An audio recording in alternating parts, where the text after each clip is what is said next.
Hola, ¿cómo les va? Bienvenidos. Acá hicimos un pequeño enroque de horarios, así que este vendría a ser el análisis. El análisis. A cargo mío en esta oportunidad. Bueno, un gusto hacerles compañía en vivo hasta las 6 de la tarde, contarles todo lo que tienen que saber en una semana ya muy próxima a las elecciones, así que todo obviamente pasa por allí. Mientras me acomodo el pelo, porque me quedo ahí como medio... No vine en moto, pero me quedó así como medio chanfleada la cosa. ¿Cómo va, Dani? Hola, ¿cómo va? ¿Todo bien? ¿Qué semanita arranca, Sí. Arranca la semana clave, semana electoral, así que todo, la recta final de acá al viernes a las 8 de la mañana que arranca la veda, campaña, últimos mensajes, últimos tiros de todos. Sí. Lo último, cierres. Exacto. Cierres. Algunos cierres ya hubo. Claro. Y algunos cierres entre miércoles y jueves. Sí, Milei, por ejemplo. Milei, claro. Muy particular cierre, fuegos El cierre fue artificiales. el sábado, el fin de semana anterior al cierre de las campañas siempre es muy fuerte y Milei apostó a eso, a un sábado para tener mayor convocatoria, que la tuvo. La tuvo, totalmente. Sí.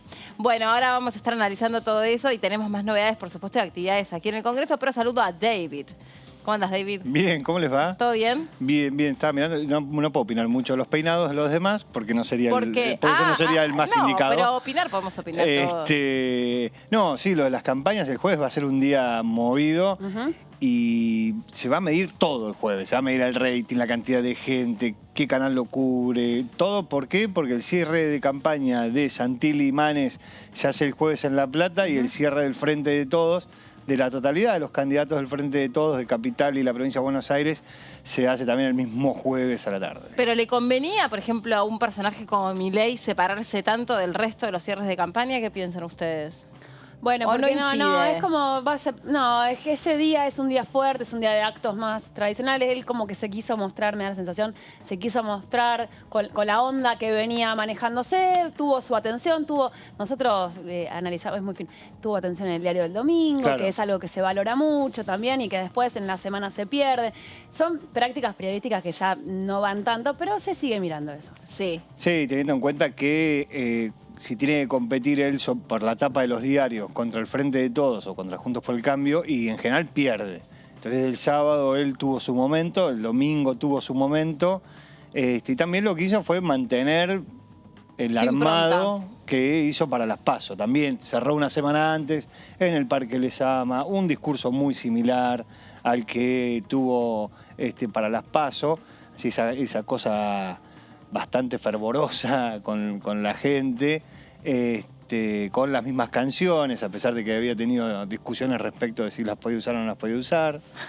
Le gusta el aspecto más rockstar. Incluso creo que tiró camisetas también, o sea, sí, bailó de un lado al otro. Sí, bueno, bailó, le dicen bailar. Bueno, bailar es lo que haces vos. Pogueó. Bueno, eso sí, Pogueó se descontroló, muy abrigado, por el gusto, que hacía calor el sábado. Pero además porque también eso, giras mediáticamente, cortan pedacitos y los vamos a estar viendo hasta el viernes, que después del viernes no se puede ver más. Entonces, bueno, juegan, cada cual juega su estrategia mediática. Juego. Exactamente. Sí. Entonces, y el resto de las campañas sí cierran el jueves. Sí, las dos más fuertes cierran el jueves de esta semana. Ok, ¿y los horarios son parecidos? ¿Van a estar ensimismados o no? Porque esa también es históricamente una discusión desde el punto de vista del marketing, qué es lo que conviene. Pero cuando vos estás en un acto de cierre de campaña, están hablando cuando salís vos. Eso se... Sí, eso se coordina, como mismo en el momento mismo de ir a votar. O sea, eso está absolutamente coordinado para que, en el mejor de los casos, uno le quite un poco de protagonismo al otro y en general los hacen coincidir para que entonces aparezcan incluso repartidos en la pantalla, hoy por hoy, que es un recurso que se puede. Digo la pantalla porque sigue siendo el medio más masivo de todos. Y el más, en definitiva, hasta los propios diputados ya se empiezan a quejar que durante, digamos, el periodo de campaña no tuvieron lugar como les hubiera gustado tener en los medios hegemónicos. No, porque... Y es una verdad. Sí, pero se concentró mucho en las dos figuras principales a las que se le sumó Milei, básicamente en la ciudad de Buenos Aires. Estuvo muy concentrado en el discurso del Frente de Todos y Juntos por el Cambio, y las otras fuerzas quedaron bastante relegadas. Ahora, eso es algo que debiera estar en el compromiso de cualquier agenda periodística, yo creo, mostrar un poco más qué es lo que van a venir a hacer hipotéticamente si ocupan un lugar en el Congreso. Tenemos que conocerlos, es obligación también. Ahí hay que replantear de pronto cuáles son los espacios más allá de la cuestión de los spots, que eso es algo que está coordinado. O sea, realmente tiene que haber un lugar reservado, sobre todo en las señales de noticias, para conocer a los candidatos. Que se apruebe la ley de debate sería un avance, porque está bien que hubo debates, pero los hizo un canal de televisión privado. Que los organizó el programa de televisión, que firmaron un compromiso con ese programa de televisión. Claro, donde está mediatizado ese debate. Donde están con los tiempos de la televisión comercial. Entonces es muy diferente a lo que puede ser un debate público, en donde hay varios periodistas que le preguntan de diferentes medios de comunicación, los tiempos son otros, y se sienta a mirarlo, son más largos, y se sienta a mirarlo el que le interesa. Pero se da en la televisión pública, que lo ve todo el país. Me parece que es otra dinámica. Esto fue un programa de televisión donde fueron todos los candidatos al mismo tiempo. Sin dudas. Bueno, vamos a estar metiéndonos ahí de lleno. Hoy también hay una actividad importante en el Congreso de la Nación porque se cumple un aniversario de la ley del cupo femenino. Justo cuando hablábamos de la semana pasada de la Marcha del Orgullo Gay, hablábamos incluso de, a ver, no sé cuál es su opinión o su mirada, de esto que hizo falta para que las mujeres tuvieran cada vez más participación y todavía parece mentira, pero no la tienen a la par que los hombres. Sin embargo, se ha ganado mucho terreno, que es este fenómeno de la discriminación positiva, ¿no? De cómo desde el punto de vista positivo vos tenés que forzar un lugar para la minoría, como puede ser el cupo laboral travesti trans, como puede ser generar un día para que todo el colectivo homosexual y sus derivaciones marchase y se visualizara y generase más ruido todavía. Y acá parece que con el cupo femenino, bueno, parece no, hizo falta lo mismo, precisamente hacer lugar a la fuerza, porque por una cuestión de aptitud no estaba dado simplemente desde ese punto de vista un espacio ecuánime para las mujeres. Exacto. Esto, bueno, estamos hablando de 1991, se cumplen 30 años, desde 2017 está paridad, o sea, fue un pasito más. Claro. Pero aún no se está llegando al 50 y 50 en cada una de las cámaras. No. ¿Y por qué es? No, a ver, me parece que tiene que ver con que la ley lo que busca es la paridad y romper el techo de cristal que se establece en diferentes ámbitos. Está muy marcado en la sociedad y todavía falta mucho por romper. Digo, cuando uno los ve desde algo tan simple como lo que se conoce como el impuesto rosa. Claro, digo, el impuesto los impuestos, digamos, la diferencia de... El mismo producto para un hombre y para una mujer, el de la mujer sale más caro. Vaya uno a saber por qué, simplemente porque... ¿Por qué es eso? Porque son de gestión femenina. Claro, digo, eso es lo mismo. Cuando uno ve las empresas, los directorios de las empresas, cómo están conformados, cuando uno ve... El jueves también hay elecciones, por ejemplo, en la CGT.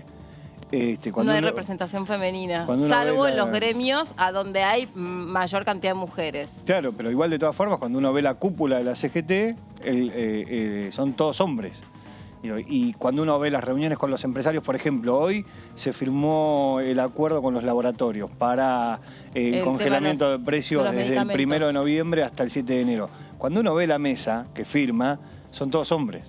Sí. Y esto de la discriminación positiva lo que hace es abrir el juego, a obligar a abrir el juego a otros sectores de la sociedad que terminaron, que por cuestiones culturales, por cuestiones ideológicas, fueron relegados en el tiempo, pero sin una razón cierta para que sean relegados. De hecho, totalmente, no la hay.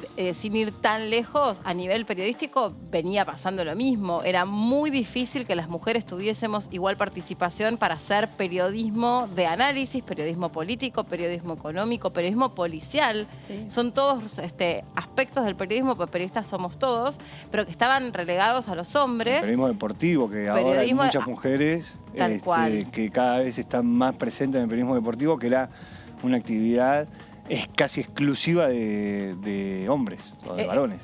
Absolutamente, y que cuando vamos apareciendo, a mí me causa un poco de vergüenza ajena, es como, uy, es mujer y mirá cómo sabe, o che, la verdad que sabe, ¿y por qué no habría de saber? O sea, ¿por qué no partimos ¿por qué no partimos al revés? Hay un reality de relatoras. De relatoras, sí, bastante malo, por cierto, bastante horrible, pero bueno, por lo menos existe. En realidad, para mí, digo, más allá del sabe, el problema y el porqué de esta ley tiene que ver con el concepto al revés. Cuando alguien se equivoca, que todos nos equivocamos, si en la que se equivoca es una mujer sobre una temática que estaba reservada para los hombres, el cuestionamiento es, bueno, es mujer. Como si fuera algo, digo, si se equivoca, no sé, una mujer relatando, se equivoca con un nombre, es como, bueno, es mujer. Bueno, por esos comentarios que atrás traen un montón de carga ideológica, es que existen estas leyes. Tal cual. Tal cual. Por eso digo, ojalá llegara el día en el que no hubiera que, no sé, por ahí algunos están en contra de lo que estoy diciendo, pero que no hubiera que tener o que necesitar de este tipo de recursos para abrir un espacio. Un espacio que tendría que ser abierto ya per se, de manera natural. La boleta del radicalismo de 1983, donde había de 70 candidatos diputados, 3 mujeres. Había. Claro. Bueno, eso hoy casi ya, aún sin la ley de cupo o de paridad, está un poquito fuerte, ¿no? Bueno, pero recuerden ustedes, ahora voy a la nota, un segundito. Recuerden ustedes hace no mucho lo que sucedió cuando una periodista de un medio hegemónico, conductora de televisión, públicamente se quejó ella que no formaba parte de una promo de su propio programa en el canal a donde está inserto ese noticiero, aparte una periodista que está hace 45 años trabajando en el medio, diciendo, che, foto captura de la publicidad, de la programación del canal, y eran todos hombres, incluso cuando había mujeres dentro de la programación. Sí, ya sé cuál es el caso, y pagó con una sanción. O sea, encubierta, vacaciones, llamarle como quiera, pero un besito, nos vimos. Sí. Un escándalo, un escándalo. Bueno, después vamos a repasar, porque los chicos también trajeron temas especiales para compartir con nosotros, pero hoy temprano Pato Méndez habló con la diputada Jimena Latorre y ella decía lo siguiente. Fui de las diputadas que, junto con Alfredo Cornejo, Camaño, Cacase y Petre, pedimos la revisión y apelamos la sentencia de la doble jubilación, de la doble pensión de Cristina Fernández de Kirchner, y nos expulsaron del proceso y luego le hicieron lugar al desistimiento del ANSES. Un juez subrogante, bueno, con todas las partes. Entonces, conozco casos en los que realmente deja mucho que desear el accionar de la justicia. No debería ser así, por eso digo que partimos de una situación patológica. Más allá de eso, no es lo mismo el procesamiento que la imputación. Y no es lo mismo que esa imputación esté confirmada que no esté confirmada. No es una cuestión de cazar brujas, como podríamos decirlo en términos más sencillos, más mundanos. Es una cuestión de que si procesalmente hay una imputación, es decir, existen ciertos indicios, ciertas pruebas que hacen a la presunta culpabilidad y esa imputación está confirmada, es decir, si hay serias pruebas, serios indicios que van avanzando en una causa respecto de la cual la apariencia de delito y de culpabilidad es cada vez mayor, esa persona tiene que esperar esa sentencia, esa persona tiene que someterse al accionar de la justicia, porque lo que termina ocurriendo en este país es que los fueros que terminaron siendo, que fueron inicialmente pensados como fueros de inmunidad para poder decir en nuestra labor con libertad, sin incurrir en ningún delito, lo que sea necesario decir para tener un diálogo frontal y tener un diálogo sincero, sin que se nos acusara de acusaciones justamente como calumnias e injurias, hoy está tan desnaturalizado que terminan siendo fueros de impunidad frente a las causas por la responsabilidad, como por ejemplo en los casos de corrupción.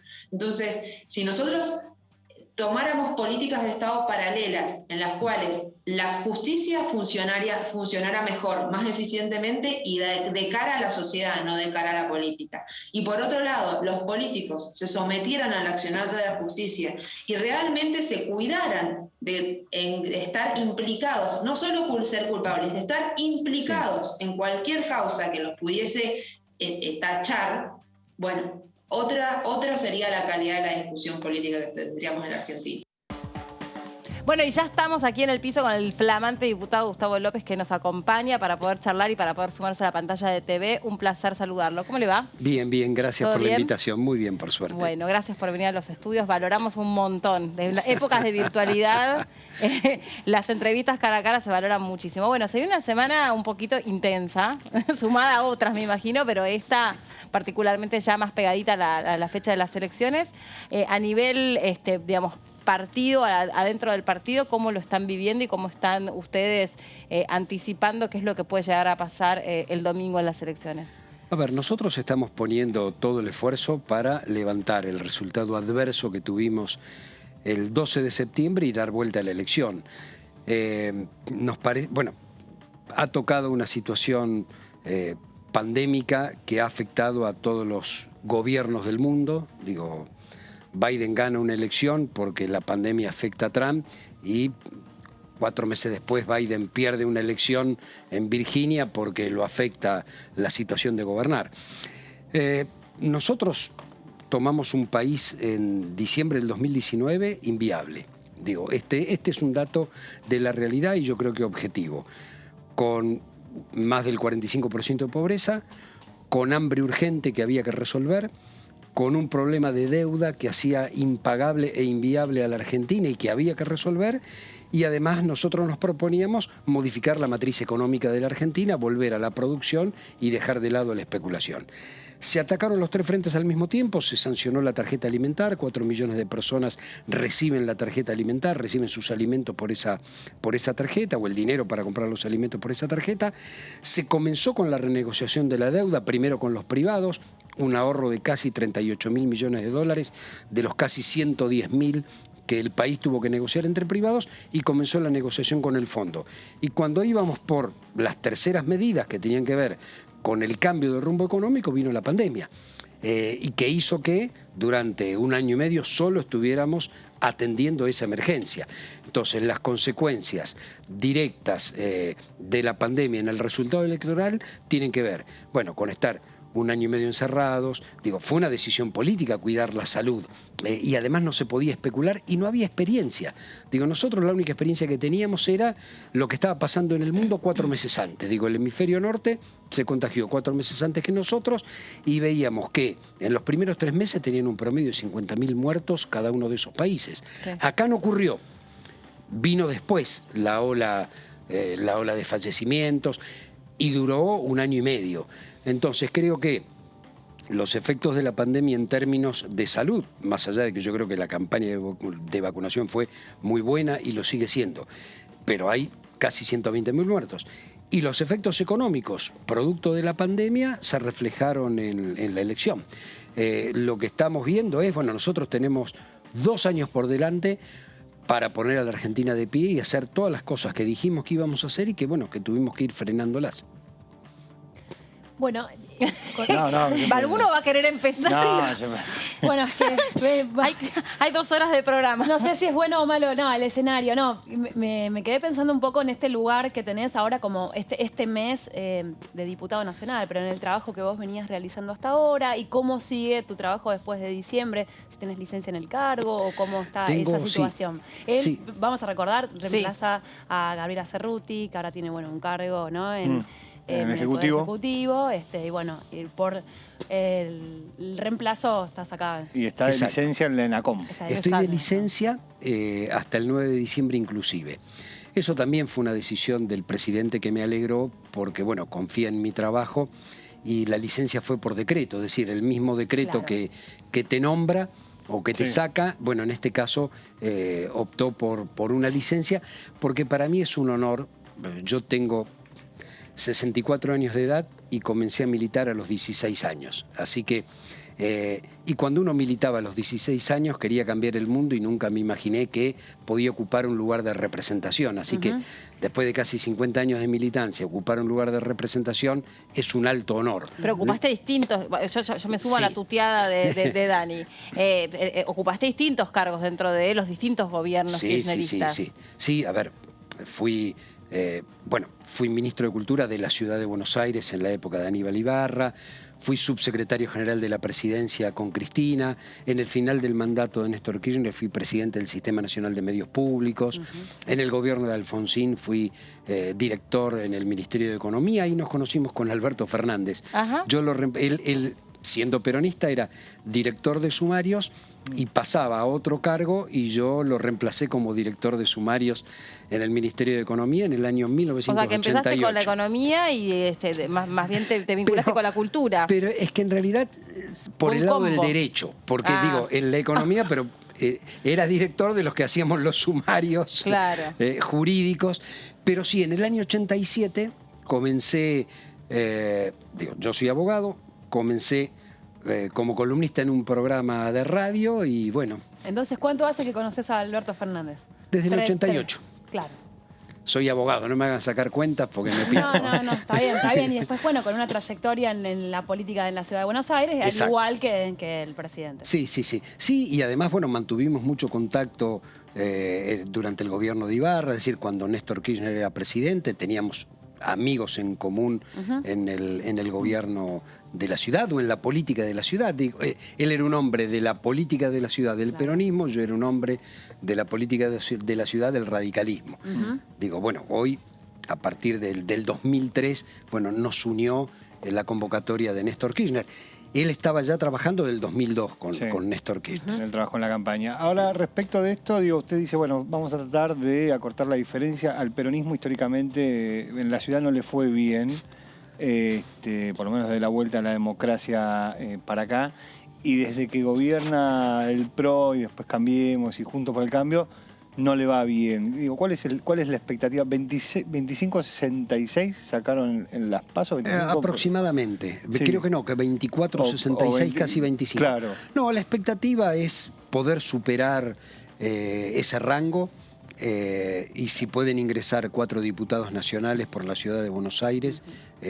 Porque la marca histórica la tiene Lamens. Con el 30 y... La marca histórica jefe de gobierno la tiene Lamens y a diputados nacionales la tiene Feletti en el 2011. En ambas elecciones, Feletti fue la elección donde Cristina Fernández de Kirchner sacó el 54% a nivel nacional, había sacado el 35% en la ciudad. Feletti sacó casi el 30% a diputado nacional en un momento donde el Frente sacó el 54% de los votos. No, cuando yo hablo de recuperar estoy hablando de todo el país y la ciudad de Buenos Aires yo creo que tiene una lectura muy especial. Creo que la ciudad de Buenos Aires ha sido históricamente una ciudad progresista hasta la llegada de Macri en términos de elección, ¿no? Y en términos de agenda, porque si bien la ciudad de Buenos Aires no elegía su jefe de gobierno, todas las políticas que uno reconoce del 83 en adelante, sobre todo en términos de cultura, digo, que es muy importante para la ciudad, pero también en términos de salud, en términos de educación. Digo, en los peores momentos de la crisis de la Argentina, la ciudad de Buenos Aires tenía entre 22 y 24% de presupuesto educativo. Digamos, siempre fue una ciudad muy progresista. A partir del gobierno de Macri, en la ciudad de Buenos Aires yo creo que tiene políticas conservadoras, bajó el presupuesto educativo, bajó el presupuesto de salud, bajó el presupuesto de cultura, subieron otros presupuestos como el de seguridad, por ejemplo. Algunos lo justificará porque creó la policía que no existía, ¿no es cierto? Pero me parece que sí, que la ciudad es otro tratamiento a mediano y largo plazo. Yo estoy convencido que lo que hay que discutir es otra agenda, qué sé yo, de cara al río. Digo, no puede ser que la planificación urbana la hagan las empresas de construcción. ¿Qué te estás refiriendo a lo de Costa Salguero? Me estoy refiriendo a lo de Costa Salguero, me estoy refiriendo a los talleres ferroviarios de Colegiales, me estoy refiriendo a la costanera de la ciudad de Buenos Aires, a la ciudad deportiva de Boca. Digo, a ver, uno que ha tenido la posibilidad por distintos trabajos de recorrer muchas ciudades del mundo, a nadie se le ocurre destruir el patrimonio cultural urbano. Sí. Y nosotros destruimos el patrimonio cultural urbano, digo, destruimos Palermo Viejo y lo convertimos en otra cosa, y un día van a dejar de ir los turistas porque ya no va a estar a eso para lo que iban. Y estamos destruyendo distintos lugares de la ciudad. No se respeta el patrimonio, que es fundamental porque tiene que ver con la identidad. Digo, y hablando de identidad, bueno, porque parezco Pancho Ibáñez, ¿no? Relacionando un poco todo con todo, no. Te iba a hacer otra pregunta, pero como hablas de identidad, me quedo pensando en la problemática y lo difícil que es interpretar sin estigmatizar y con mucho respeto lo que está pasando con el conflicto mapuche o el mal llamado conflicto mapuche, pues tampoco sé si son mapuches efectivamente los que están generando esos focos de mayor conflicto. Pero me parece que ahí también hay una ley de tierras, o sea, hay una cuestión muy compleja, es un tema delicado que recién la Constitución de 1994, digo, pasaron de 1853 a 1994, se reconoce la preexistencia de los pueblos originarios. pero no se los reconoce como nación. Alguno dirá, ¿de qué está hablando este loco? Bueno, no, yo la parte de loco no, pero no entendí de qué estabas hablando. En las constituciones más modernas, por ejemplo la de Bolivia o Canadá, se reconocen estados plurinacionales. Okay. Esto es, el Estado es la formalidad jurídica, pero puede haber muchas naciones en una formalidad jurídica. Gran Bretaña tiene 4 naciones. Digo, Inglaterra, Escocia, Gales e Irlanda. Tiene estados subnacionales, que son las provincias. La Argentina tiene estados subnacionales, que son las provincias. Exactamente, que además son anteriores a la Constitución de la Nación. Pero, por ejemplo, Bolivia reconoce la existencia de naciones dentro de un Estado. Okay. El Estado es lo que jurídicamente vale, pero el reconocimiento de nación le da otro estatus. Aquí se requiere todavía...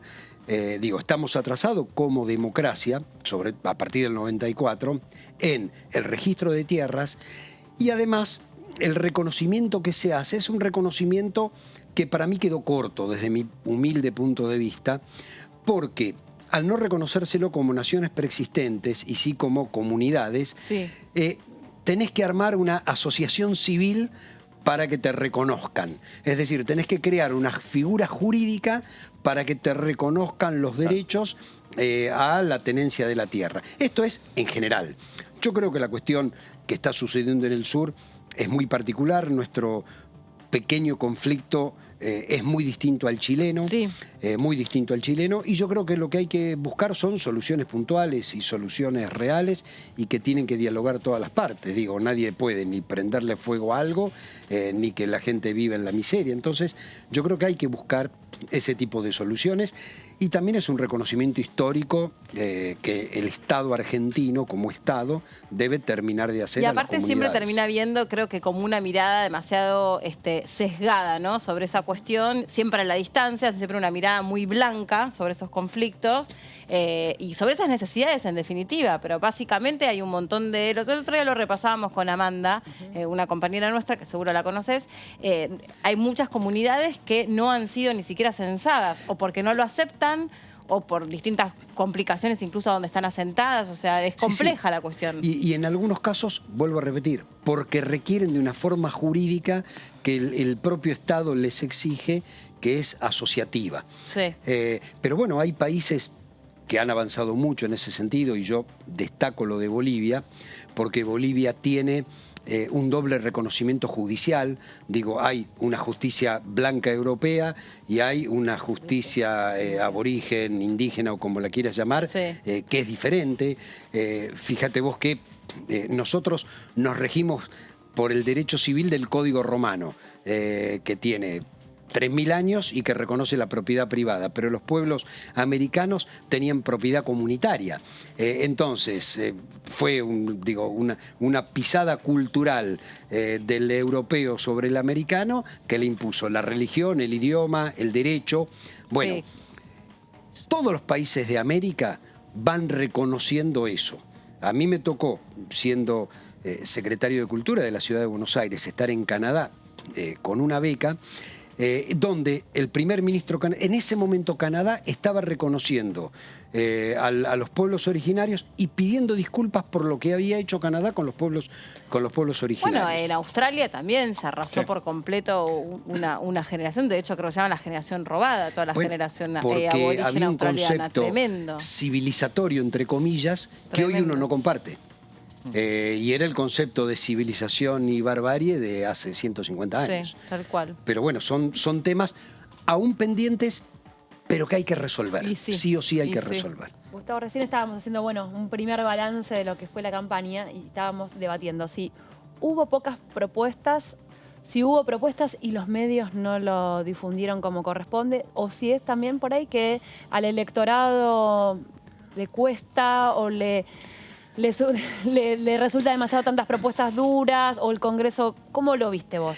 Mira, estoy leyendo un libro que viene a cuento de todo esto, que se llama Asalto al Poder, que lo escribió Simón Lázara, exdiputado nacional, un hombre del socialismo que terminó en el radicalismo y siendo vocero de Alfonsín, donde no solo habla del asalto al poder de los grupos económicos en el 89 con Alfonsín, sino que básicamente habla de cambios culturales profundos a partir del neoliberalismo y de la década del 90, donde no solo se termina el estado de bienestar, sino que cambia la forma de hacer política en la Argentina. Nosotros veníamos, yo diría, de 1916 hasta 1983, con momentos tremendos, oscuros, pero digamos, la política tenía una concepción, la palabra tenía una concepción, los acuerdos tenían una concepción, y vino otra política.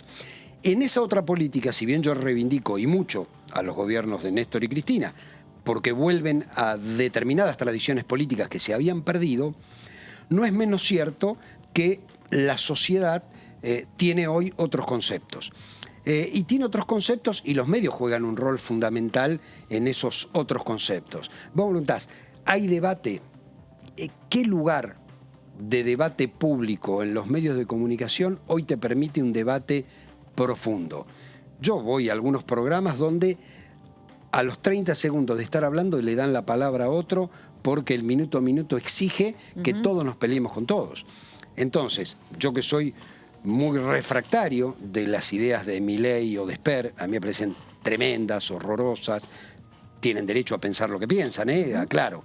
Digo, me parecen que atrasan 250 años, que no deberíamos estar discutiendo determinadas cuestiones, no deberíamos estar discutiendo la igualdad. Digo, la libertad ya nadie la discute. Ahora, no deberíamos estar discutiendo la igualdad después de la Revolución Francesa. Sin embargo, se la discute. Ahora, yo no creo que... A mí me causa gracia que se llamen libertarios. O sea, Bueno, algo que no son pero esos. es que no hay cuestionamientos. Cuando el otro día Esper en un programa decía hay que echar a 1,5 millones de empleados públicos de todos los niveles, nacional, provincial y municipal. Nadie le repregunta qué consecuencias sociales va a traer eso, si tiene estudiado dónde sobran, dónde no sobran, qué clase de Estado queremos, hacia dónde tiene que apuntar el Estado. ¿Cómo se hace para que el sector privado o productivo pueda tomar a 1,5 millones de personas que podrían quedarse sin trabajo? ¿Quiénes se van a quedar sin trabajo? Los docentes, los enfermeros, los médicos, que son empleados públicos. Entonces, se repiten consignas y bueno, obviamente cada medio juega su interés político, económico y le va a dar más micrófono a uno que a otro. Pero lo que antes uno lo podía debatir a través de la reflexión periodística, uno leía en un diario, hoy los diarios cada vez se achican más, cada vez tienen más título, bajada, 3 cosas en negrita que achican el debate y salvo lugares como este, es muy difícil tener la posibilidad de hablar de política mucho tiempo y que la sociedad reflexione, porque lo que uno pretende no es que nos den la razón, sino que reflexione, que vea, que pueda comparar, que tenga elementos de la vida real. Sucede poco y nada. Un lugar obviamente de debate es el Congreso y de un debate del que va a tener que participar seguramente a partir del 15 de noviembre es el del presupuesto del año que viene. Que ahí se va a dar la particularidad de sabe que el 10 de diciembre vuelve a su silla anterior y sabe que va a tener que discutir los fondos de la silla que va a ocupar el 10 de diciembre. ¿Eso es poco ético? No estoy haciendo una valoración ética. Lo que estoy diciendo es, ¿qué opinión tiene del presupuesto, de lo que pudo ver hasta ahora del presupuesto? Pude ver hasta ahora en el área, yo creo que hay que hacer modificaciones. Por ejemplo, el área que nosotros... Pero son conceptuales las modificaciones. Por ejemplo, nosotros tenemos tenemos 2 fondos creados por ley. Sí. El Fondo del Servicio Universal, que es un fondo fiduciario. Esto es, el dinero se destina a eso y no puede ser usado para otra cosa. Y lo que se recauda va a ese pozo y lo utilizamos para llevar conectividad a donde el privado no llega. Y tenemos otro fondo para la comunicación comunitaria que no es fiduciario. Es decir, se recauda, las empresas lo pagan, se recauda, pero el gasto depende de la asignación presupuestaria. Okay. Entonces, si recaudamos 600, pero en el presupuesto aprobaron 300, podemos usar 300. Y los otros quedan en un limbo, porque la recaudación es específica pero no está asignado el presupuesto. Bueno, una de las cosas que yo quiero trabajar desde aquí es que sea un fondo fiduciario. ¿Por qué? Porque si la ley crea un fondo para la comunicación comunitaria, que es tan importante, que hace a la calidad de la democracia, porque permite el sostenimiento de medios comunitarios, de medios aborígenes, de medios pymes o cooperativos, si la plata se recauda, bueno, que se destine para los fines que fue recaudado. Entonces, bueno, digo, son pequeños temas. Bueno, hay otros temas que sí nos preocupan mucho. Durante el gobierno de Macri, en el 2017, se sancionó una ley que pone caducidad a las asignaciones específicas de determinados impuestos. La ley de cine, que tiene 40 años, la última es de la década del 90, pero antes había otra ley de cine. La ley de cine asigna fondos específicos. La ley de servicios de comunicación audiovisual, pero la anterior y la anterior asignaban fondos específicos. ¿Para qué? Para la producción cultural, es decir, para la producción de cine, de televisión, para el Instituto del Cine, para el Instituto del Teatro, para el Instituto de la Música. Es decir, por esas leyes recaudamos. Estamos con el diputado Carro, que escribió el proyecto, prorrogando eso. ¿Por qué? Porque como si no en el 50 2000... años, ¿no? Es un... Por 50 años. 2072, algo así era Claro. algo simbólico. Yo lo había tratado acá. ¿Qué es simbólico? Porque, digo, de acá a 50 años todo va a cambiar. Pero lo importante es que si eso no se discute y no se aprueba vía presupuesto o vía ley específica, corremos el riesgo de que se termine el cine argentino, el teatro argentino y la música argentinas. Entonces, ¿por qué? Porque le ponen caducidad a una ley que va a seguir recaudando, pero no va a ir a esos fondos, sino que va a ir al Tesoro. Bueno, mi trabajo central es, en todo caso, revisar las cosas más cercanas a mi conocimiento. Claro. ¿Vas a ocupar las mismas comisiones que ocupaba Gabriela Cerruti? Mira, en principio todos los diputados podemos ir a todas las comisiones y me invitan a todas las comisiones. Sí. Lo que estoy haciendo es yendo a estas comisiones específicas, básicamente comunicación, cultura, estoy yendo a esas comisiones. Ahora, en general, cuando... Es poco tiempo, sí, lo quiero aprovechar al máximo. Y bueno, y dejaré... Pero llega justo en el momento donde hay mayor aprobación de leyes, todo lo que se pueda sacar se va a sacar, así que es el momento. Fue un orgullo, la verdad, que poder participar de la ley de alimentación saludable. Exacto. Que estaba buscando el Estaba nombre buscando correcto la palabra en el fichero. para no hablar etiquetado frontal. Y la verdad que sí, que fue muy importante aprobar todas esas leyes que además salieron por consenso, salieron prácticamente por unanimidad. Bueno, ahora va a venir el presupuesto y seguramente dentro o fuera del presupuesto algunas de estas leyes que yo comenté. Estaba pensando que, sobre todo en las cuestiones de género, ¿no? Cuando uno habla de la pandemia, que también hay que prestar atención, que es la pandemia de femicidios o violencias contra las mujeres, siempre se habla de que lo que verdaderamente hace falta es un profundo cambio cultural. Sí. Justamente sos un hombre que venís trabajando desde ese aspecto, pero hay por lo menos es una sensación que tengo yo, no sé cuál es la que tienen mis compañeros, pero lamentablemente a pesar de todo lo que se ha podido instalar desde el punto de la agenda pública en temáticas de género, la estadística no decrece, o sea, no mueren menos personas o no matan a menos mujeres como consecuencia de eso. Entonces hay algo a donde el Estado está fallando. Y a mí me parece, ¿Con qué tiene que ver? La estadística del domingo, la última que escuché, es una mujer cada 20 horas.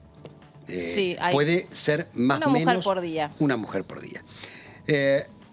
Creo que nosotros hay algunas cuestiones que las tenemos que meter en la cuestión educativa formal. Sí. Así como todavía está pendiente que todas las provincias lleven adelante la ley de educación sexual y reproductiva, como dice la ley, digamos, que la ejecuten, porque es fundamental. Obvio. Digo, es fundamental el conocimiento del cuerpo, pero también es fundamental evitar embarazos adolescentes, digo, sí. enseñar todo eso. Es el respeto del cuerpo del otro. Exactamente. Y la detección de situaciones, ¿no? Y el sistema educativo, y la detección de situaciones, exactamente. El sistema educativo es fundamental para eso, porque lo que nosotros tenemos que hacer es naturalizar esa educación.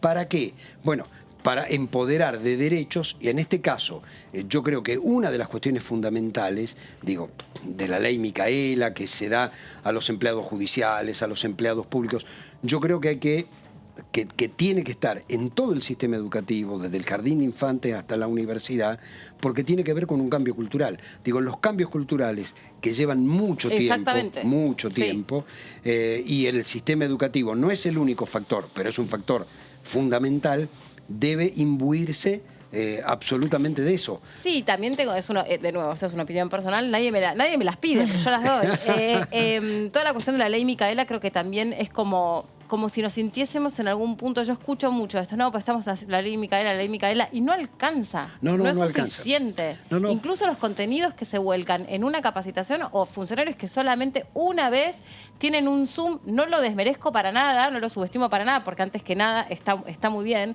pero no se profundiza o no se genera un cambio con una capacitación. Ahora, fíjate vos que hay un cambio en la sociedad.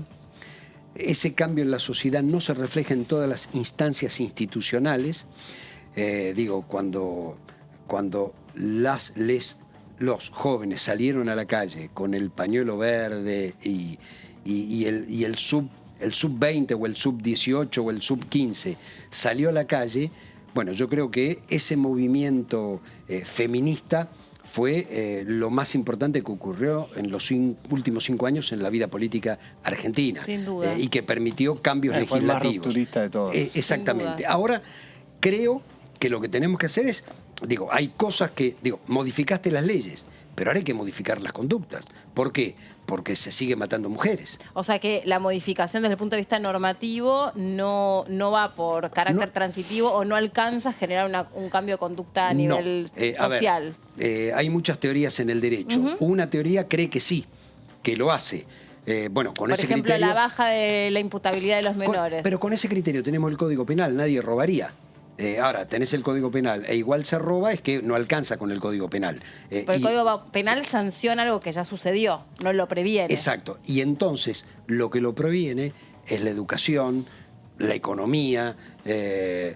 como el entramado social. El entramado social. Ahora, nosotros tuvimos un entramado social a partir de la Ley de Educación de la 1420, de 1884, que fue fundamental para construir una sociedad distinta a muchos otros países de América Latina, incluso que incomodó a los conservadores que en 1884 sancionaron la ley y 20 años después los hijos de los inmigrantes estaban haciendo una revolución porque no les alcanzaban los derechos que tenían porque querían votar. Entonces es fundamental eso. Sí. Y creo que lo que hay que hacer es ir para adelante. Y todavía nos está faltando en las áreas institucionales ir para adelante. Entonces el Congreso, con un gran trabajo, sancionó determinadas leyes que falta todavía internalizarlas en cada uno. Sí. A ver, me pasa a mí. Me pasa a mí por una cuestión de edad. Y lo entiendo, lo razono, estoy de acuerdo y no me sale espontáneamente. Cuento una anécdota, mi hija me va a matar. Pero ojo, por favor, el filtro, no el filtro. Pero me sorprendió positivamente. ¿Qué edad tiene tu hija? La mayor, 38. Ok. Sí, me va a matar igual. Estaba con mi nieta y con una amiga de mi nieta. Y estábamos hablando familiarmente. Y ella le pregunta muy naturalmente... a una de las dos, no voy a decir a quién, de las niñas. De las nenitas. Le pregunta, ¿algún chico o chica gusta de vos? Sí. Y fue muy natural, y la respuesta fue muy natural.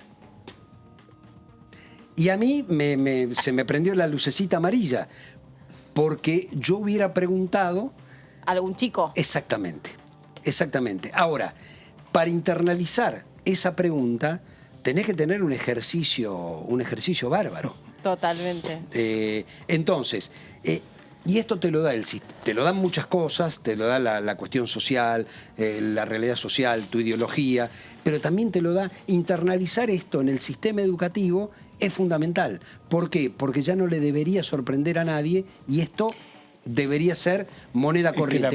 La pregunta correcta es, ¿te gusta alguien? No, correcto. Claro.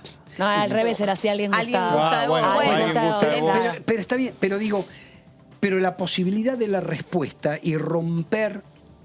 con lo binario. Romper con lo binario. Ahora, ¿la Argentina es un país de avanzada? Claro que es un país de avanzada. Yo fui militante radical, hoy presido Forja, que está dentro del Frente de Todos. Cuando Alfonsín sancionó la ley de divorcio, parecía que el mundo se venía abajo. Se iba a casar, sí. Que el mundo se venía abajo. Entonces, la oposición que hubo de sectores religiosos, y era la posibilidad de aquel que había rehecho su vida con otra pareja, poder tener los mismos derechos. Digo, nosotros hasta 1987 teníamos hijos de primera e hijos de segunda, hijos matrimoniales y extramatrimoniales, que recibían el 50% de la herencia de los hijos matrimoniales y además el desprecio social. Para la normativa actual sigue existiendo el concepto del divorciado. O sea, no es soltero, casado o divorciado. Sí. Es una... no vuelve a ser soltero la persona que estuvo casada. Te digo más, cuando integras una familia ensamblada, recontraampliada, como puede ser la mía, es muy difícil. A mí me encontré muchas veces en la situación de... ¿Y vos que sos de ella? Después te explico, porque hasta que te llego a explicar, o sea, ahora, fíjate, para alguien que mínimamente conoce mi historia, es como, ¿qué te importa que soy? Soy familia, somos familia. Si costó tanto el divorcio en el 87... costó mucho menos el matrimonio igualitario en el 2010. En términos de la movilización en contra que se tuvo. ¿Por qué? Bueno, porque la sociedad cambió. Bueno, hoy es el día de hoy son los 30 años. Hoy son los 30 años de la ley de cupo. Y lo que hablábamos es que ya incluso ya fue superado. Exactamente. Eso. Ya tuvo su paso cuando siguiente. La reforma del 94... ¿Del Código Civil, decís vos? No, cuando la reforma del 94 de la Constitución, de la Constitución establece que el Congreso deberá dictar normas positivas que generen condiciones reales de igualdad entre varones y mujeres, así dice la Constitución, luego el Congreso sanciona la ley de cupo, es decir, un tercio de la lista. No va a haber 3 personas del mismo sexo seguidas en una lista, 2 y 1, no importa. Eso, que fue un avance enorme, ya fue superado por la igualdad de género, 1 y 1. Entonces, realmente, digo, eso me parece muy bien. Lo que hay que hacer ahora es internalizarlo. Eso requiere, ese es un proceso cultural donde el rol de la educación es importante. Sí, y en todo sentido, ¿no? Ahora cuando hablábamos, por ejemplo, de la ley laboral de cupo travesti trans, en efecto, el sector privado, las empresas privadas, naturalmente no aprovecharon esa oleada, esa movida que generó el sector público por ley para decir, che, la verdad, yo, dueño de cervecería Melina, la verdad, me parece muy oportuno plegarme a esto y voy a darle laburo a tantas travestis o a tantos trans. Porque no, hay una cosa que no termina de sentirse... Hay mucha estigmatización todavía. Y hay mucho generacional. También todavía.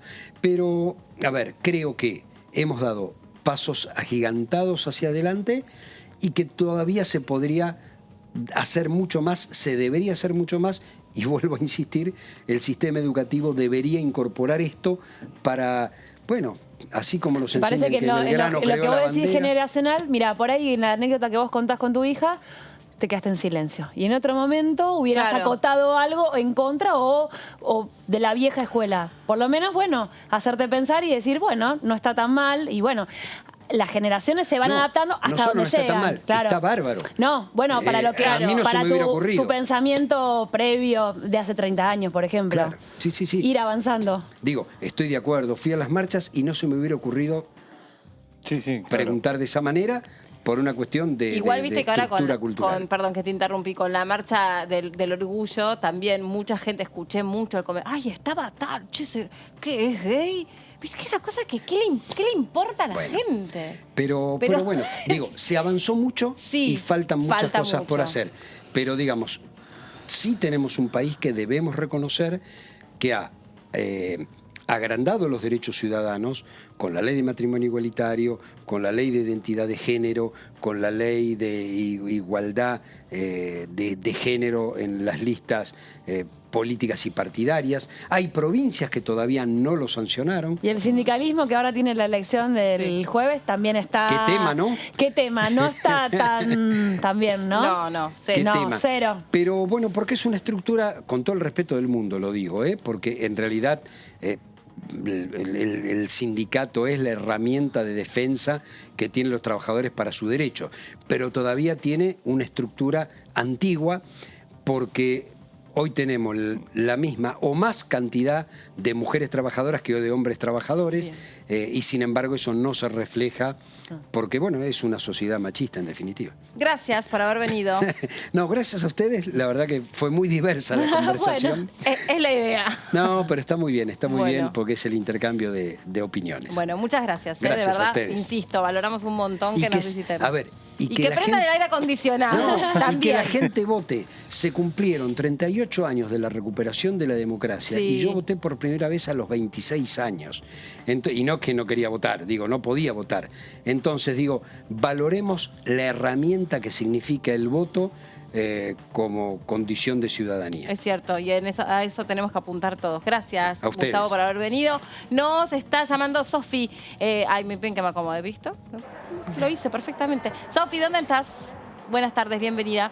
Meli, ¿cómo estás? Buenas tardes. Buenas tardes para David y para Dani también en el piso. Y te cuento que estamos transmitiendo en vivo por el Palacio Legislativo en el pasillo que conduce al Salón de los Pasos Perdidos, porque en esta oportunidad de minutos nada más está previsto que comience a las 17 horas. Va a estar desarrollando una celebración por el aniversario de los 30 años de la ley de cupo que fue sancionado entre el 6 y el 7 de noviembre, pero de 1991, en la madrugada del 7 de noviembre. Luego, bueno, de un álgido debate dentro del recinto que finalmente obtuvo la sanción para la representación mínima del 30% de todas mujeres en las listas para los precandidatos, ¿no? A ocupar las bancas dentro del Congreso. Y esta fue una ley que propuso la senadora mendocina de la Unión Cívica Radical, Margarita Malarro de Torres, que también está representada en los cuadros que estamos aquí recorriendo con el camarógrafo en el pasillo, ¿no? Que da el Salón de los Pasos Perdidos,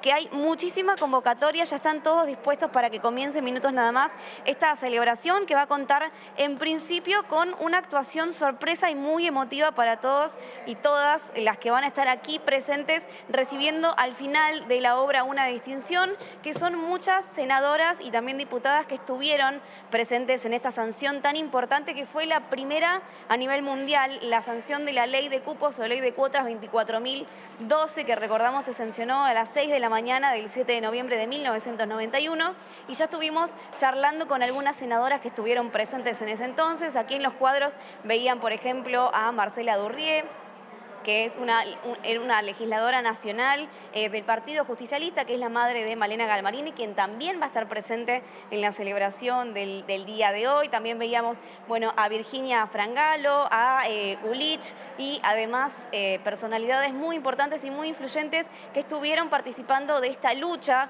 y de este debate que también se dio dentro del recinto, como así también por afuera de la sociedad, porque nos comentaban y nos daban un pantallazo, un pincelazo de lo que era ese contexto aquí dentro del Palacio y en el recinto. Los palcos y también las galerías estaban llenas de mujeres y de organizaciones políticas apoyando para que se sancione esta ley efectivamente. También alrededor del Palacio había un abrazo colectivo de todas aquellas mujeres que pertenecían a diferentes partidos políticos, pero que aunaron todos sus esfuerzos para que finalmente esta ley que presentó Margarita Malarro en 1989 se sancione en la madrugada de 1991. Wow, Sofi, sos un libro abierto. No tuve tiempo de hacerte ninguna de mis preguntas. Yo juego al preguntados acá. David, giro la ruleta y tiro unas preguntas hacia el azar. Pero me parece Sofi es imbatible, sabe un montón. Gracias y en un ratito volvemos con vos. Dale. Gracias, Meli. Seguramente luego vamos a estar transmitiendo dentro del Salón de Pasos Perdidos para mostrarles un poco esta apuesta que ya está en el escenario con las postas listas para esta actuación que va a recrear lo que fue la sanción hace 30 años de esta ley tan importante para nuestro país y que también sirvió como espejo para otras culturas y otros contextos internacionalmente. Sin duda. Bueno, ahí vamos a regresar entonces para fisgonear un poco lo que está sucediendo allí en Pasos Perdidos. Ahí volvemos, hacemos una pausa, es muy cortita y en un ratito también seguimos con entrevistas y con más temas. Una tarde llena de información. Ya venimos.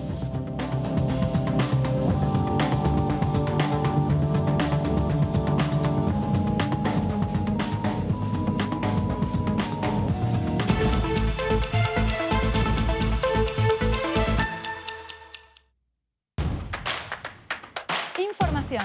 Análisis. Diálogo. Consenso. Innovación. Economía. Ambiente. Tecnología. Federalismo. Pluralidad. Oficialismo. Oposición.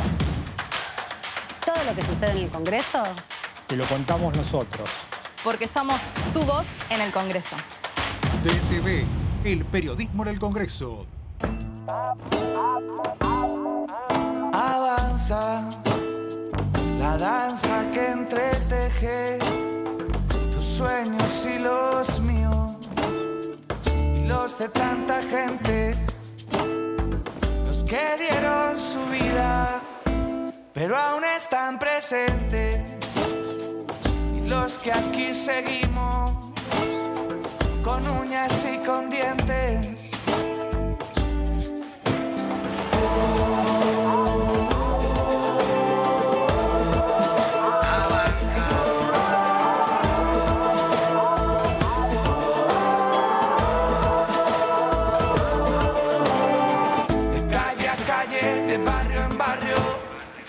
Cuerpo a cuerpo, de plaza en plaza, avanza. Si tú también lo sientes,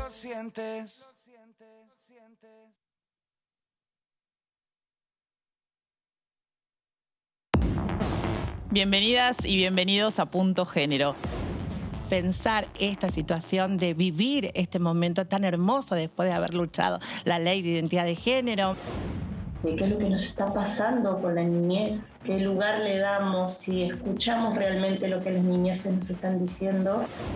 La realidad es que no hay mucha legislación en materia protectoria de derechos, ¿no?, hacia las mujeres en el entorno digital. Buscar herramientas que erradiquen los modos de racismo, de discriminación, y lo que sí incorporan estas convenciones es también actualizar otras que ya existían y que tienen que ver con la perspectiva LGTBIQ+. Punto Género, lunes, 23 horas, por DTV. ¿Qué diferencia hay entre la Cámara de Diputados y la Cámara de Senadores? La Cámara de Diputados representa al pueblo de la nación argentina. Esto significa que las provincias más grandes y con mayor cantidad de habitantes tienen muchos más diputados que las provincias más pequeñas. La manera de establecer las cantidades es proporcional.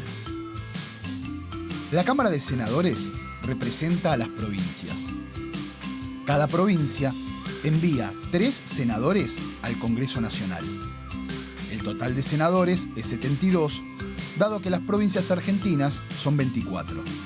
Este es un número fijo. Por ejemplo, la provincia de Buenos Aires cuenta con 70 diputados nacionales y la provincia de Tierra del Fuego con 5.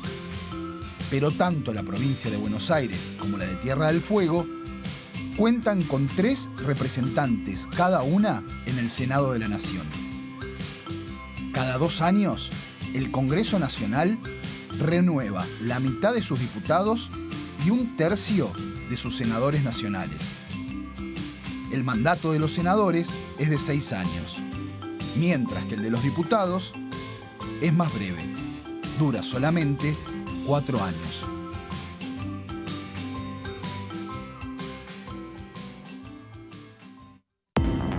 Bienvenidos a Mundo Villa, el primer programa periodístico de las villas de la ciudad, el conurbano y de todo el país. La pandemia agravó los problemas sociales. De la pandemia no se sale con paliativos o medidas electoralistas en el medio del proceso electoral. Se sale combatiendo los grandes flagelos. Para todos mis vecinos, algo mejor. Que estemos un poco mejor. Mundo Villa, martes, 23 horas, por DTV. ¿Qué tal? ¿Cómo les va? Bienvenidos. Yo con mucha más fe en que la sociedad vea o se vea representada por los actores antes que tal vez los actores lleven sus propias ideas a esa mesa. Hay que sentarse, hay realidades internacionales urgentes que hay que atender, hay que generar una representación argentina como país afuera, hay que mandar a la selección nacional afuera. Es muy apresurado empezar a debatir hoy cuando no tenemos todavía los resultados. Las elecciones se tienen que dar. Creo que los hechos concretos dirán seguramente cómo se puede avanzar. Creo que es un espacio donde bueno, la política debe estar a la altura de las circunstancias para plantear temas no solamente que interesan al gobierno, sino que también interesen a todos los ciudadanos. TTV, tercera edición, de lunes a viernes.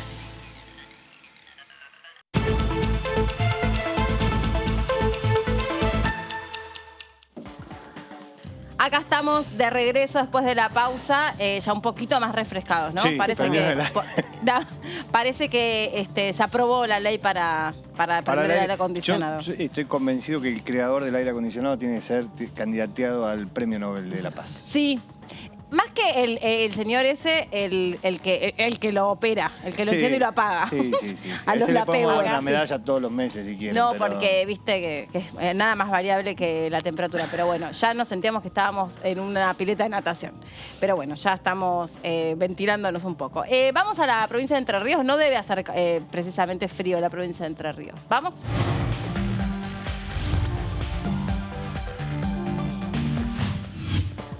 Allí nos recibe el diputado Benedetti. Hola, diputado, ¿cómo le va? Hola, muy buenas tardes. ¿Qué tal? ¿Cómo le va, Marina? Bien, muchas gracias. Calor acá también. Mucho calor. ¿Hace calor ahí? Claro. Hace calor. Sí. Y bueno, Entre Ríos es así. Es una zona calurosa y mucho mosquito también, ¿o no? No, pero usted nos está confundiendo con Corrientes. Sí, hace calor, pero no hace tanto.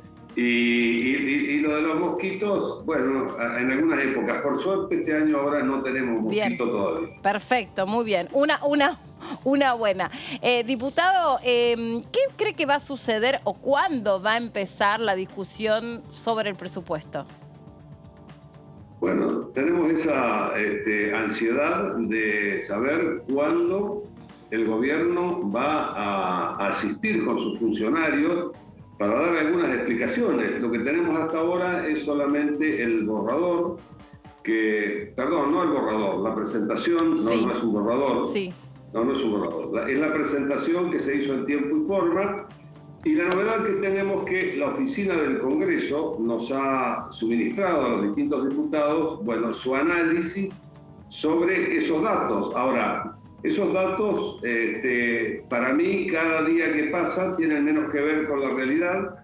Por lo tanto, hace falta que vengan los funcionarios, que venga el ministro de Economía, que diga cuál es, en realidad, cuál es el plan del gobierno, qué va a pasar con los compromisos externos que tenemos, qué va a pasar con esa proyección de inflación que tienen, que está lejísimo de la realidad, qué va a pasar también con ese atraso que tienen proyectado del dólar para todo el año que viene. Ya como estamos hoy, con una brecha del 100%, hay innumerable cantidad de dificultades que hacen que un presupuesto sea prácticamente incumplible. Así que, bueno, estamos con esta expectativa. La verdad que estamos en una semana, obviamente, a pura cuestión electoral, pero espero yo que ya a partir del lunes o martes, cifras más, cifras menos, me parece que la suerte está echada ya para el gobierno,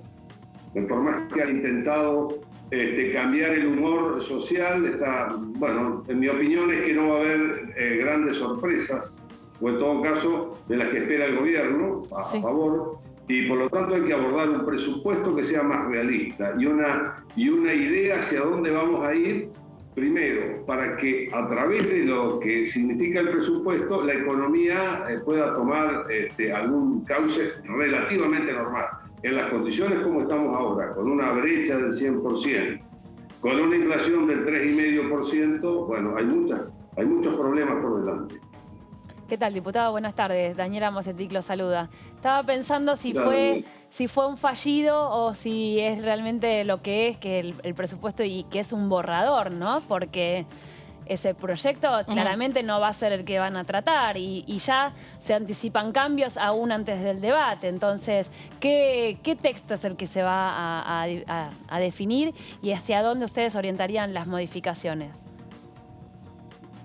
Bueno, digo, la responsabilidad del gobierno, o sea, el presupuesto es la hoja de ruta del gobierno. En todo caso, por supuesto, se discute en el Congreso, se sugieren cambios y luego hace falta la voluntad para aprobarlo.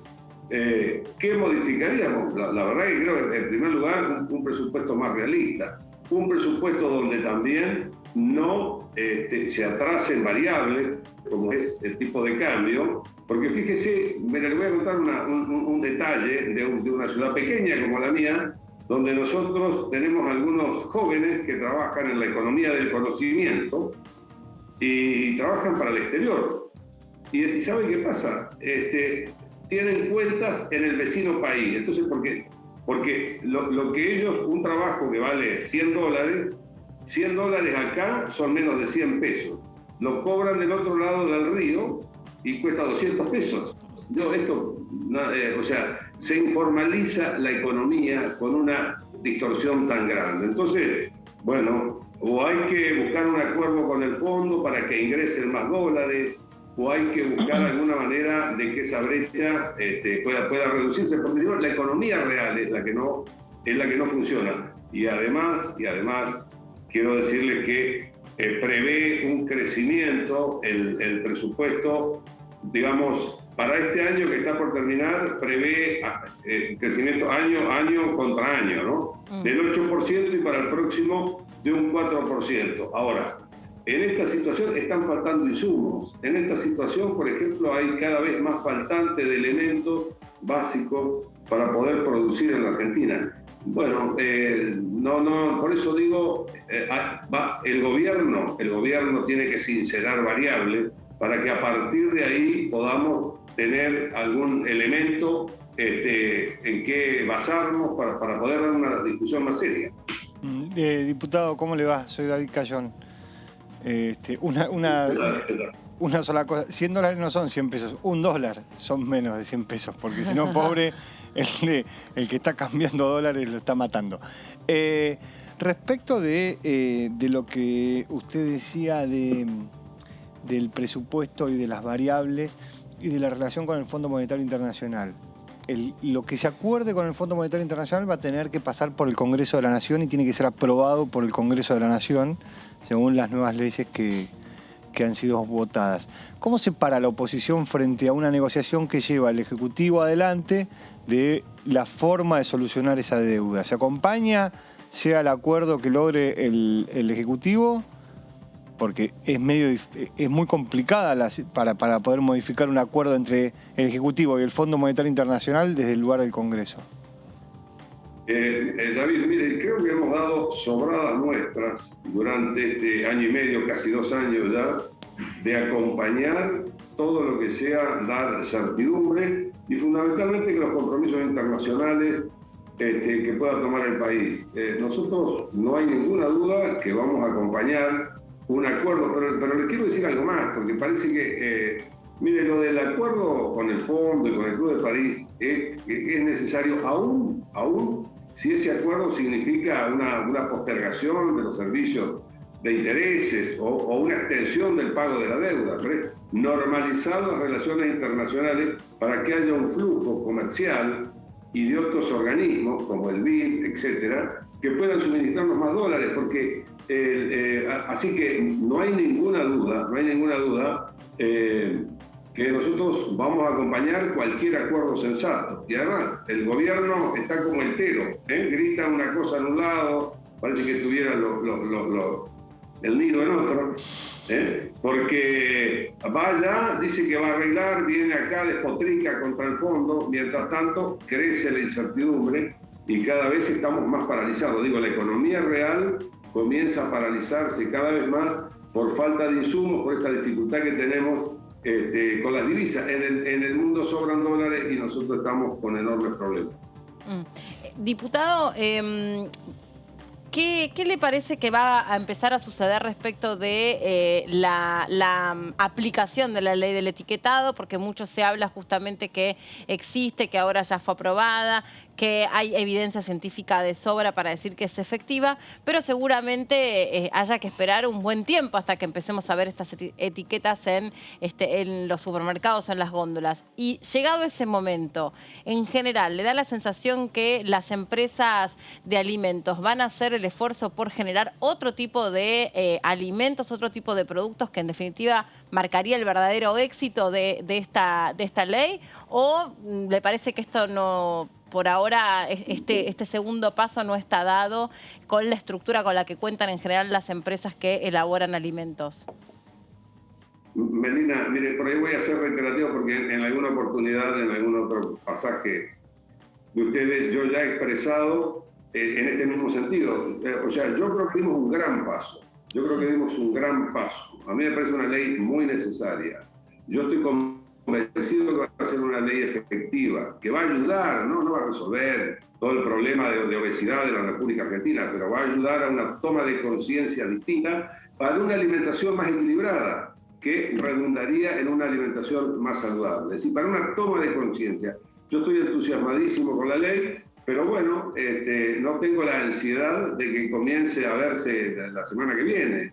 Hay plazos, 6 meses, en algunos casos 2 años. Si esos 6 meses se postergan otros 6 meses más, a mí tampoco me parece grave. Me parece que hemos tomado un buen camino. Y paralelamente, yo no tengo dudas que las empresas van a empezar a reconvertir su oferta alimentaria para, en todo caso, ofrecer alimentos que tengan menos octógonos. Está claro que si alguien fabrica bombones, va a hacer con octógonos los bombones, ¿no?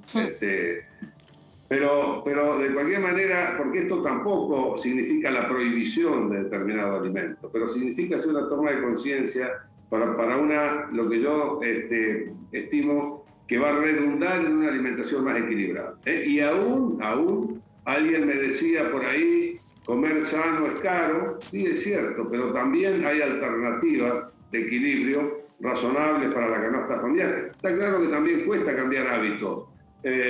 Bueno, mi opinión altamente favorable con la ley, más allá que esto demore 2 años o aún más en implementarse. Sí, no debería ser, la verdad, más caro comer sano. O sea, no en términos de lo que cuesta elaborar ese alimento. Hay que ver cómo se mide. Comer sano es caro, porque si uno dice, bueno, aquella persona que no come sano sufre de obesidad, dice, bueno, hoy consume alimentos que son más accesibles desde el punto de vista económico, pero en algún momento entre el médico, los remedios, todo, digo, en algún momento eso repercute también. Total, sí. No, pero no tengo ninguna duda que hacia la salud pública, la obesidad no la obesidad, ¿no? Las enfermedades silenciosas que conllevan, y no es la obesidad solamente, ¿no? Es la comida desequilibrada, tiene un montón de costos en lo que refiere a salud pública. Pero por encima de eso, y digo esto porque por ahí he escuchado que bueno, una dieta equilibrada es más cara. Yo realmente creo que no, creo que hay muchísimas alternativas. Miren, creo que estamos en presencia de una transformación de hábitos, o por lo menos estamos ingresando en una discusión que esta ley va a ayudar para tener más conciencia de qué comemos y cómo repercute en nuestra salud. Sí. Diputado, ya charlando un poco por la agenda parlamentaria que va a venir después de las elecciones, el gobierno está interesado en que se avance con la ley de promoción agroindustrial. ¿Cómo lo toman desde el sector? ¿Le vieron algún punto positivo? Nada, impulsa la llegada de dólares, de incrementar las exportaciones. ¿Cómo lo evalúan desde el sector? Sí, bueno, también esto, ¿no? O sea, el sector productivo ha sido el gran postergado en cuanto a leyes de fomento. Y la verdad que estábamos, más allá de matices que pueda tener la ley, que en todo caso privilegie a algún sector exportador más que un sector productivo, es decir, estos son matices de discusión interna que precisamente el Congreso allí, los distintos diputados, tenemos que hacer nuestra tarea para que una promoción a una de las actividades que tiene mayores ventajas comparativas en el país y que además dinamiza las distintas comunidades, porque cuando uno recorre el interior del país en general, la mayoría de las ciudades, dice ¿qué ciudad pujante?, está vinculada a actividades agroindustriales. Entonces, a mí me parece una gran idea. A mí me pareció muy bueno que se retome el tema pero lamentablemente creo que ha sido un acting de campaña nada más, porque ustedes saben que la ley no ha ingresado, o por lo menos yo no tengo conocimiento que haya ingresado. La ley se anunció el 29 de septiembre, si no mal no recuerdo, y bueno, yo he estado esta última semana, la verdad que con mucha actividad de campaña en Entre Ríos, pero hasta hace una semana esta ley no había ingresado. Así que es de las asignaturas pendientes esta ley. Otra ley que es de asignaturas pendientes, que yo insisto, lo he dicho también cada vez que he tenido oportunidad con ustedes, es la modificación a la ley de Warren, que es un mecanismo de crédito sobre bienes muebles en vez de inmuebles. Las hipotecas son sobre bienes inmuebles, el Warren es sobre bienes muebles, que sirve mucho para las actividades productivas, que no tiene costo fiscal y sin embargo no ha habido una priorización por parte de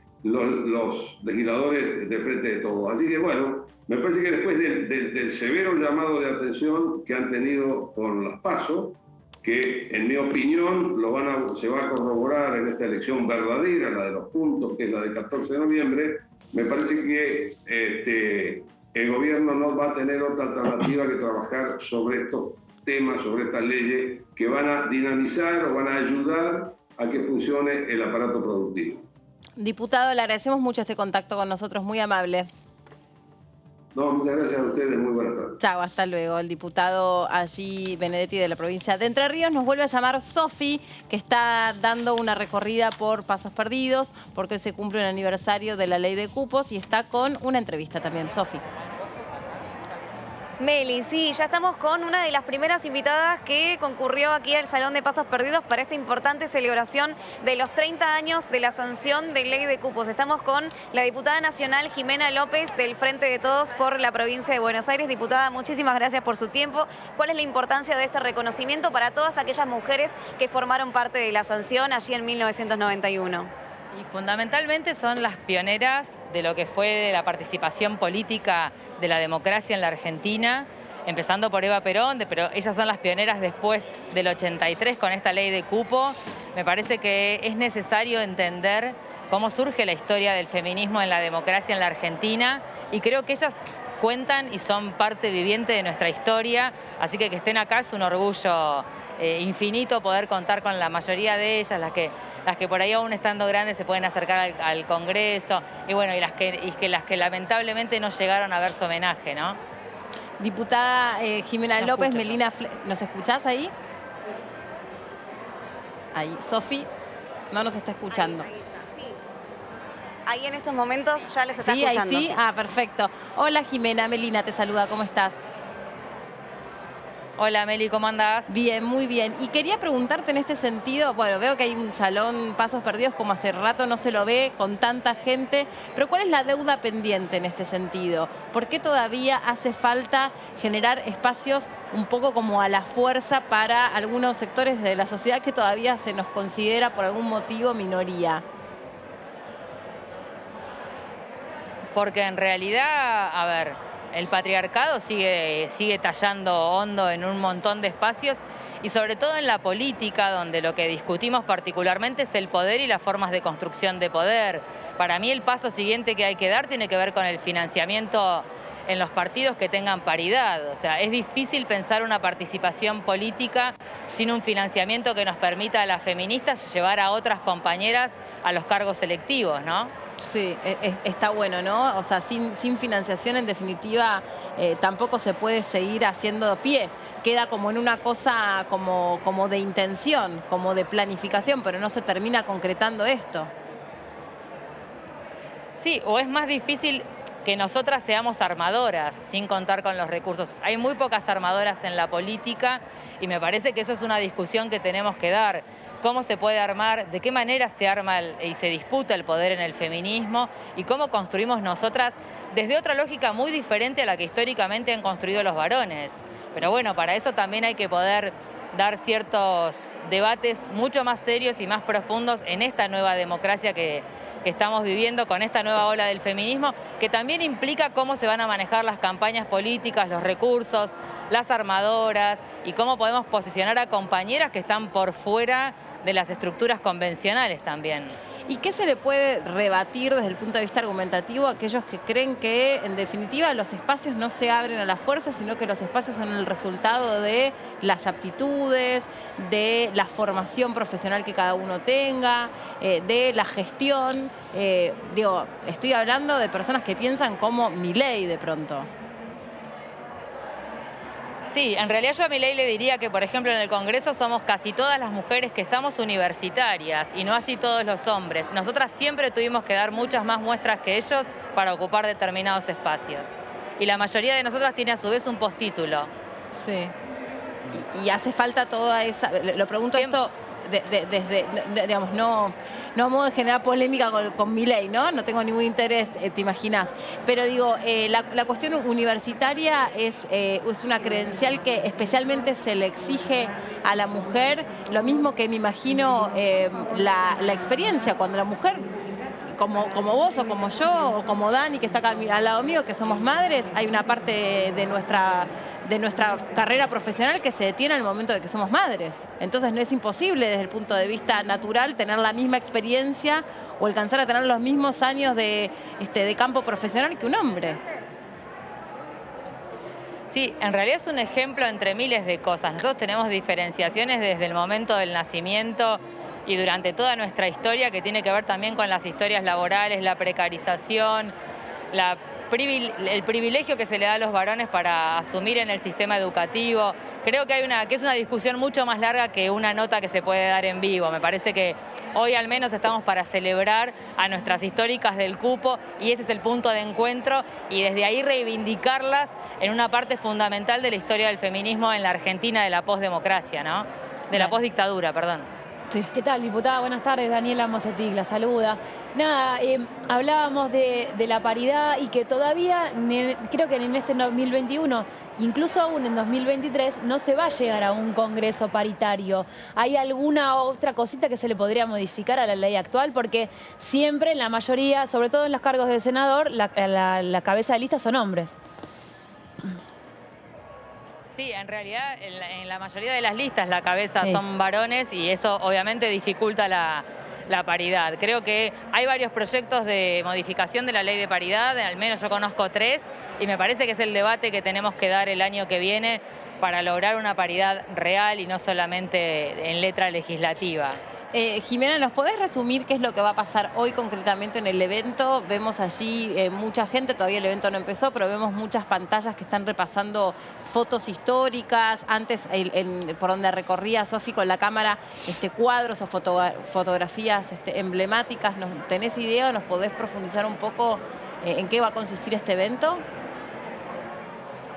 Sí, en realidad es una recopilación que tiene que ver con un trabajo que se ha hecho documental con las históricas del cupo, que ha generado todo un trabajo y un material audiovisual que se va a proyectar, como también la posibilidad de reponer las fotos y volver a tocar los archivos históricos.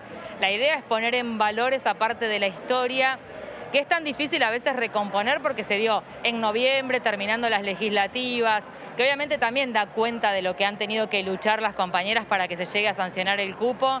Pero bueno, me parece que es un buen momento para encontrarnos y por ahí para refrescarle a todas y a todos la historia, cómo se ha construido en base a estas luchadoras también, ¿no? Claro. Jimena, gracias por este contacto con nosotros. No te retenemos más, que seguramente tenés ganas ya de intercambiar ahí con todas las personas que están en Pasos Perdidos, así que vamos a estar transmitiendo, por supuesto, todo este acto tan importante. Gracias, un saludo. Bueno, muchas gracias a ustedes. Hasta luego. Chau, Sofi. Gracias también a vos. Hasta la próxima. Gracias. Ay, pobre. Estaba saludando y la cortaron. Un beso para Sofi. Ahora seguramente vamos a volver a establecer contacto con ella. Vamos a repasar lo que decía más temprano el diputado Casareto.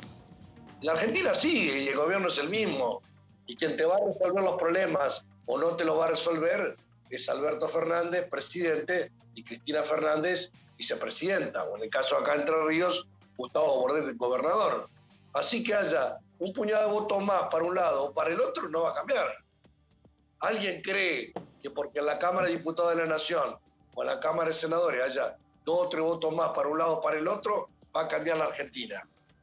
A veces algunos discursos de candidatos son bastante risueños. porque dicen, y conmigo la seguridad, y conmigo la educación, y la salud, y conmigo le ponemos freno a aquel, y negociamos allá, y vamos acá. Bueno, entonces el candidato a diputado va a ser un poquito más que lo que es el presidente de la nación. Entonces me parece que es mucho voluntarismo por la galería, como se dice. Así que lo que yo creo es que el día 15 va a seguir este gobierno y en mi caso voy a seguir 2 años más como diputado nacional. Así que vamos a abordar esa agenda que recién decía Verónica o que vos, Mariano, comentabas. Sí. La vamos a abordar con toda la fuerza que tenga representación. La mayoría ya están, porque son gente que está en el sistema político. Yo no veo a nadie que sea outsider. ¿Ustedes lo ven?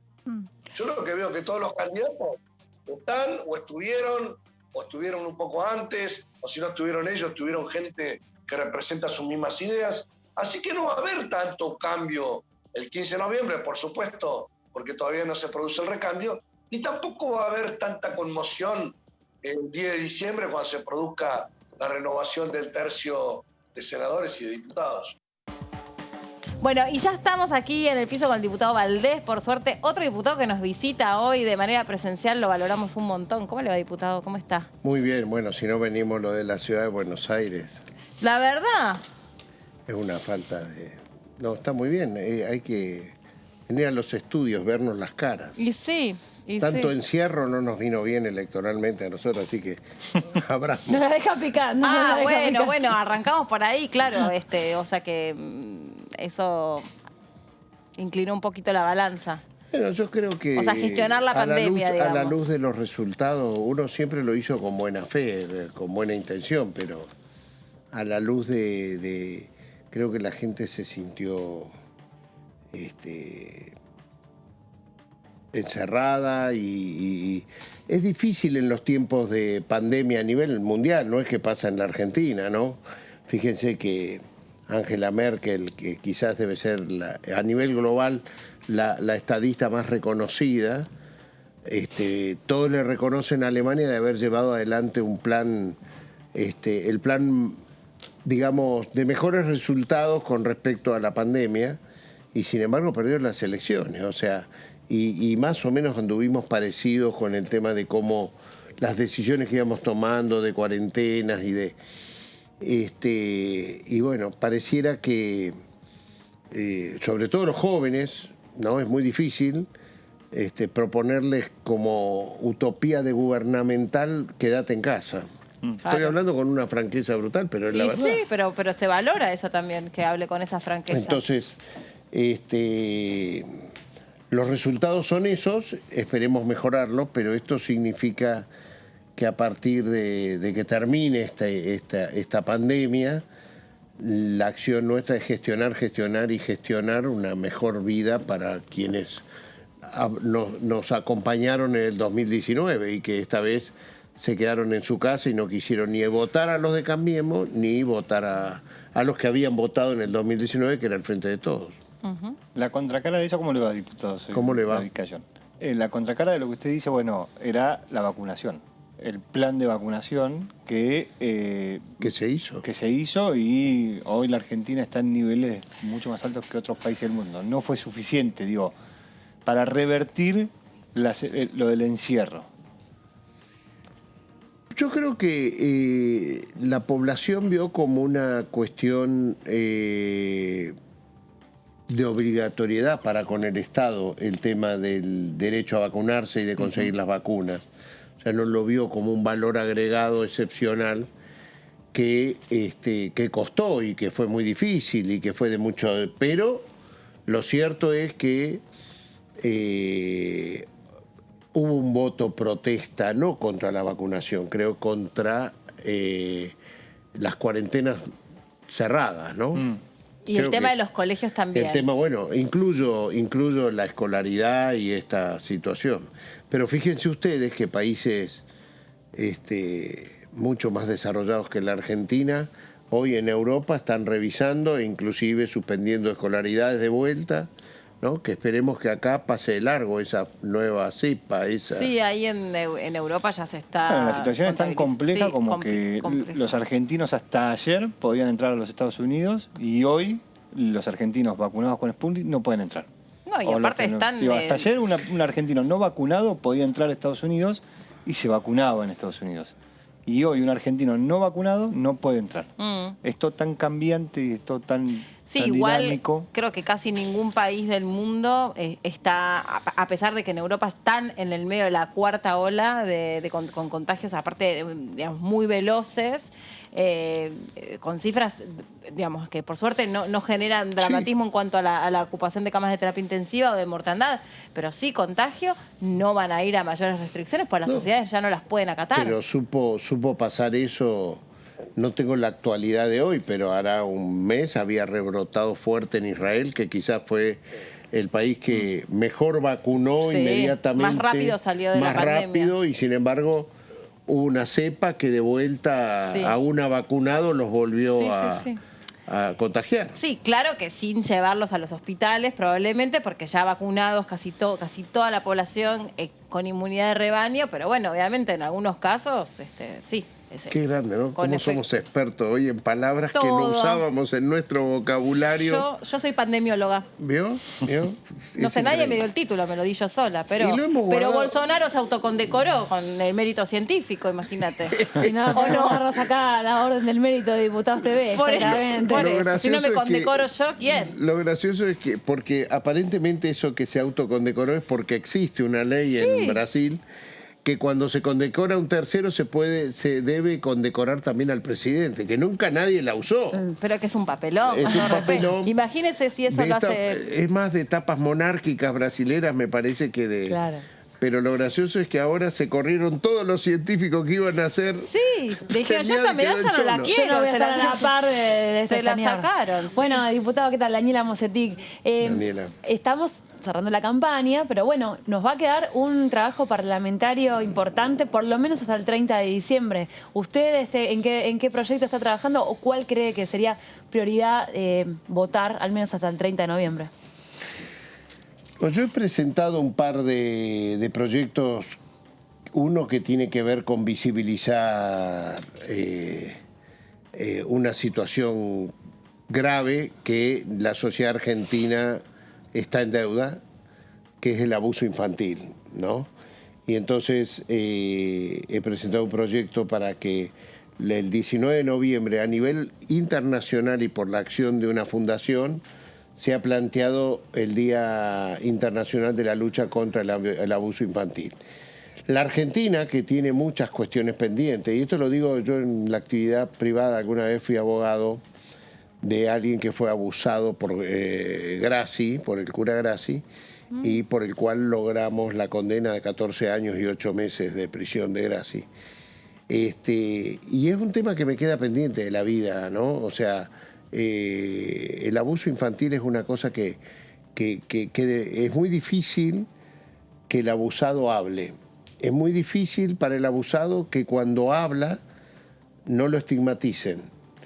Y no lo encima, revictimicen. la corporación judicial no se la hace más fácil, sino más difícil. Entonces, aprovechar el 19 de diciembre como un día de conciencia, ¿no? De toma de conciencia, de 19 de noviembre, perdón, de toma de conciencia sobre que no debemos invisibilizar los casos de abuso infantil, es indispensable. Y bueno, si podemos usar el Parlamento para que retumben esas situaciones, a mí me parece necesario, indispensable. Y aparte el proyecto dice Día para la Prevención del Abuso Sexual. Y en ese sentido, desde el punto de vista preventivo, ¿cuál es la deuda pendiente y qué es lo que usted aprendió respecto del caso que le tocó representar como abogado, ¿no? Porque seguramente allí uno, digamos, cuando uno se pone en contacto con las historias en primera persona, es cuando dice, bueno, acá hay una deuda pendiente respecto a estas situaciones. Yo te puedo hablar de ese caso en especial y cómo yo resolvería situaciones parecidas a lo que se daba en la Fundación Felices los Niños. A mí me parece que es un grave error del Estado delegar en esas casas donde hay 80, 90 niños que conviven con mayores y que no tienen una familia sustituta. Yo creo que no hay nada mejor que conseguir que sean familias las que se hagan cargo de las criaturas cuando suceden que no tienen padre, que no tienen madre, que fueron abandonados. Creo mucho más en esos regímenes que en los regímenes que son como pequeñas cárceles donde... Orfanatos. Sí, en este caso era un orfanato que se llamaba Felices los Niños. Que sí, de felices no tenían nada. Sí, un horror. Y que eso era mucho más grave porque encima con el cuellito blanco de sacerdote, y lo digo sabiendo, yo he sido embajador del Vaticano, yo todo el cursus honorum, pero son cosas que nunca, me parece que en la vida uno no puede permitir que pasen, y porque ahí hay un abuso de autoridad sobre las personas, pero también duele mucho que el post, ¿no? O sea, cuando la persona convive con ese trauma y no se anima a hablarlo, y cuando lo habla, hay un sistema jurídico que lo estigmatiza, ¿no? Entonces, es muy difícil, y por eso me parece que nosotros hemos tomado conciencia de muchas situaciones. Hablábamos recién cuántas palabras en los últimos años hemos incorporado a nuestro vocabulario para ampliar derechos en la Argentina. Bueno, estos son cuestiones pendientes de el abuso del poder omnímodo sobre una persona o un animal también a veces, no por el abuso animal, pero siempre el poderoso sobre el otro es lo que hay que evitar, y hay que promover una acción positiva que le permita a esa persona encontrar la verdad, porque el abusado lo que necesita es reparación moral, humana, ¿no? Porque sí, emocional. Exactamente. Entonces, bueno, hemos hecho este planteo que es mínimo, que es promover un día, ¿no? Pero que abre el debate. Sí, por supuesto. Y respecto del abuso sexual contra menores, me parece que es un tema escabroso, doloroso y que deja una marca para toda la vida, y que lamentablemente cuando hay normas en realidad llegan después de esas situaciones. Es difícil la prevención, ¿no?, en esta cuestión. Pero el hecho de que sean delitos imprescriptibles ha ayudado muchísimo, porque también justamente eso es meterse en el corazón de lo que vive una víctima e interpretarlo, porque la víctima justamente lo que hace es tardar muchos años hasta incluso primero identificar que eso que sufrió es un abuso. Sin duda. Yo ahora tengo un caso que me llegó acá a la Cámara de una persona que tiene cerca de 60 años y denuncia una cosa que fue abusada cuando tenía 9. Uf. Y el sistema judicial se le es muy complicado, como que todo estaría prescripto. Claro. Entonces eso es lo que estamos tratando de trabajar en algo, en una situación legislativa, porque la persona que lo abusó vive. No solo vive, sino que sigue ejerciendo, cerca de 80 y pico de años, en un lugar religioso, su magisterio, ¿no? Sabiendo que esta persona que vive a 40 kilómetros de distancia lo ha denunciado, pero siempre en la justicia no le permiten acceder al derecho. Bueno, estas son esas situaciones que hay que aprovechar el paso que uno tiene por esta casa, a ver cómo encontramos. Yo por ahí no encuentro solo la solución, pero la puedo encontrar con otros, ¿no? Con otros que piensen o no piensen como yo, porque esto no es una cuestión de afinidad partidaria. Da la sensación que el Congreso que viene, a partir del 10 de diciembre, en estos temas, bueno, el Congreso que pasó también, pero digo, para plantear la discusión política que viene, en estos temas va a haber consenso generalizado, y en los temas que tienen que ver con lo que usted decía al principio, vamos a tener que gobernar 2 años más, va a ser un Congreso un poco más difícil de encontrar esos consensos. Ojalá encontremos consensos para estas cosas, que son consensos de convivencia humana indispensable. Lo planteo porque ¿cuál sería la razón de ser de oponerse a un proyecto de ley como este? Bueno, es que a veces, si vieras cómo son los las protecciones que suceden en estas cosas, yo te aseguro que en el caso Grassi, por ejemplo, que me tocó defender a Gabriel, te aseguro que era muy poderosa la protección que había hacia Grassi. No era fácil, ¿eh? Y legislativamente, judicialmente, políticamente, era muy complejo. Parecíamos locos los que en eso, de paso, la periodista que visibilizó, Miriam Lewin, le costó mucho en su vida profesional ese tema. El doctor Gallego, que fue uno de los que también, el psiquiatra Enrique Stola, que realmente hasta le entraron a su casa a las 3 de la tarde. Le robaron las computadoras. Estaba con su hijo menor, le pegaron y les robaron las computadoras, pero encima les pegaron, le dieron una pateadura, o sea...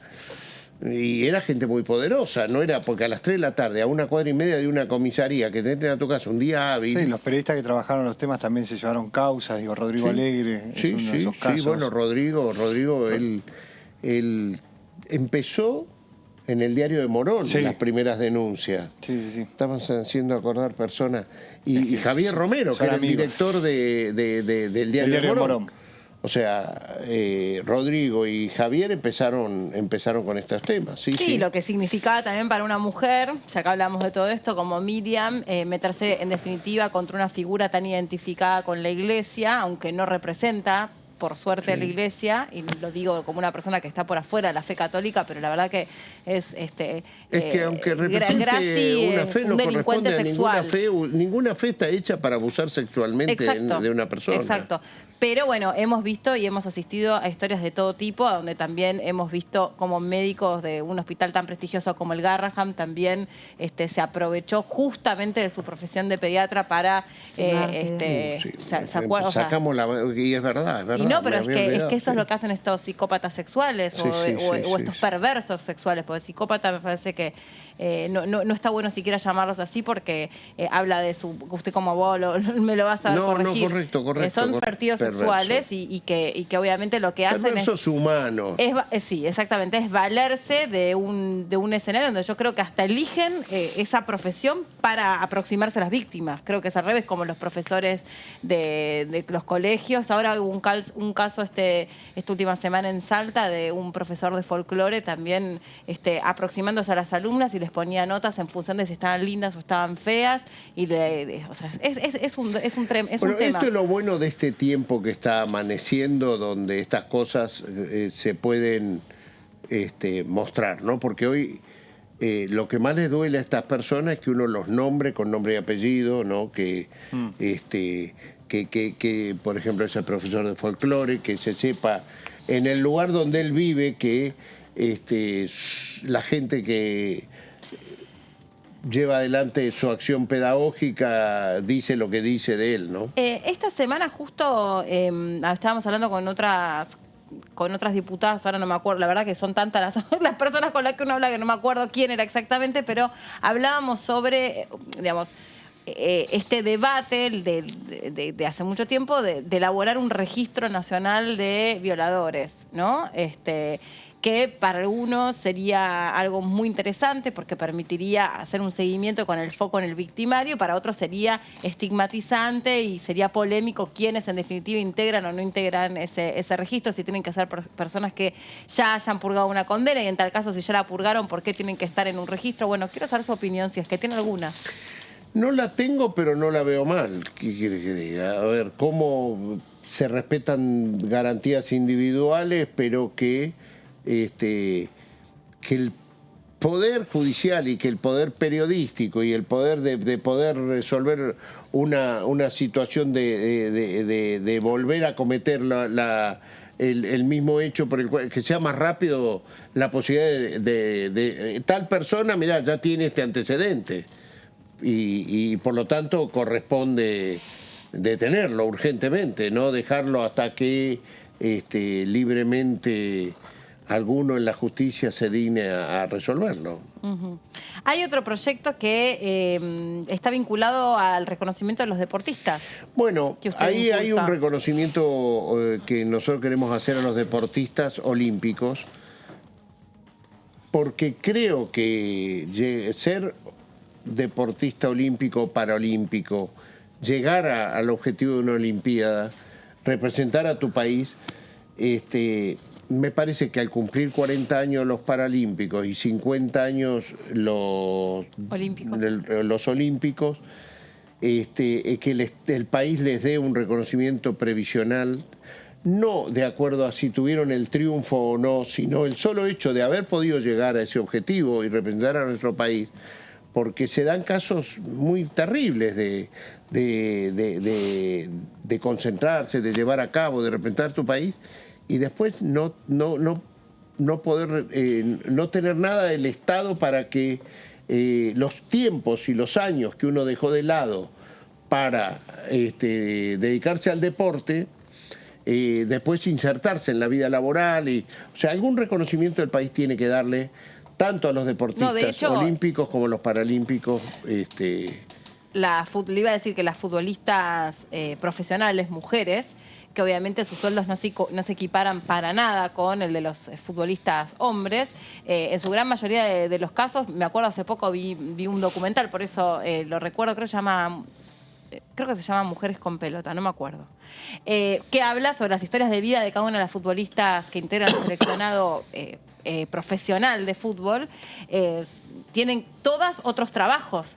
Entonces, porque obviamente no pueden bancarse de sus carreras solamente con el sueldo que cobran de AFA, pero para otros deportes que incluso son deportes de élite, que necesitan, no sé, entrenarse 3 veces en el día y que son carísimos, que no solo Teniendo en cuenta que la gran mayoría, digo, si no la totalidad, son amateur. Digo, en el concepto de que no viven de eso particularmente. Que capaz que tienen la suerte alguno de tener un sponsor, pero ya... Son deportistas amateur. Y ¿entendés? Y cuando te tenés que preparar... Bueno, este fue el caso, estos Juegos Olímpicos, los pibes justamente se quejaron de esto, de que obviamente no llegaron con el soporte del Estado.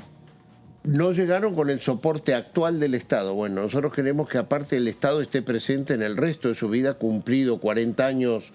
en el caso de los paralímpicos y 50 en el caso de los olímpicos.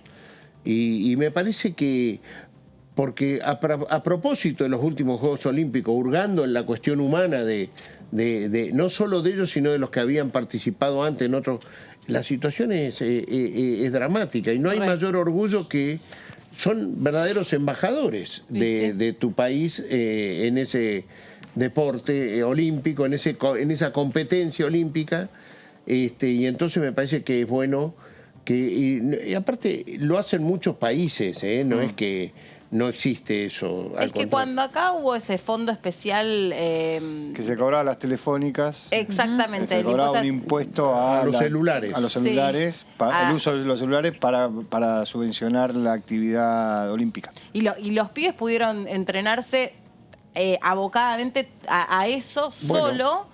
Para las becas, eran becas que les permitían a ellos dedicarse full time a la actividad. Y el rendimiento se vio reflejado, pero está bueno que esto trasciende si obtuvieron o no tuvieron la medalla, sino bueno, un reconocimiento solo por haber representado a nuestro país a nivel deportivo. Exactamente. Porque se lo damos a otras personas que nos representan, ¿no? Con respecto al tema de los paralímpicos, el día 2 de diciembre la Cámara va a ser como la presidencia de la Cámara y la Comisión de Discapacidad, va a haber un reconocimiento a los deportistas paralímpicos que participaron en las últimas Olimpiadas, y me parece muy bueno eso, porque sobre todo porque se ha generado un debate sobre si se debería competir o no en las Olimpiadas la parte paralímpica, y a mí me parece que es mucho más justo que sea, y es más, la duda es a veces por qué no es conjunta, ¿no? Las olímpicas con los paralímpicos. Claro, el problema es que no es conjunto, pero es una cuestión de infraestructura, ¿no? Porque pero no por una cuestión de que son los unos o los otros. Eso, en ese aspecto está resuelto en el Comité Olímpico, pero acá en la Argentina sorprendió que se planteaban para qué se armaba esto. Bueno, me parece buena reacción que nosotros el 2 de diciembre hagamos un reconocimiento especial a los deportistas paralímpicos. Está bueno. Y también, entonces, este proyecto es que ellos puedan cobrar una jubilación como ex olímpicos. Exactamente. La ley que presentamos, el proyecto que presentamos es para olímpicos y paralímpicos, para los dos. Está bueno. ¿Qué cree que va a pasar en las elecciones? ¿Se va a poder achicar un poco el margen, la diferencia? Yo sí tengo una expectativa, creo que en provincia de Buenos Aires va a haber he recibido algunos informes y hablado con personas que sienten que más o menos 2 puntos es la diferencia que hay hoy en la provincia de Buenos Aires. Tengo buenos números para respecto de Leandro Santoro, que es mi candidato en la ciudad de Buenos Aires, 24, 25 puntos.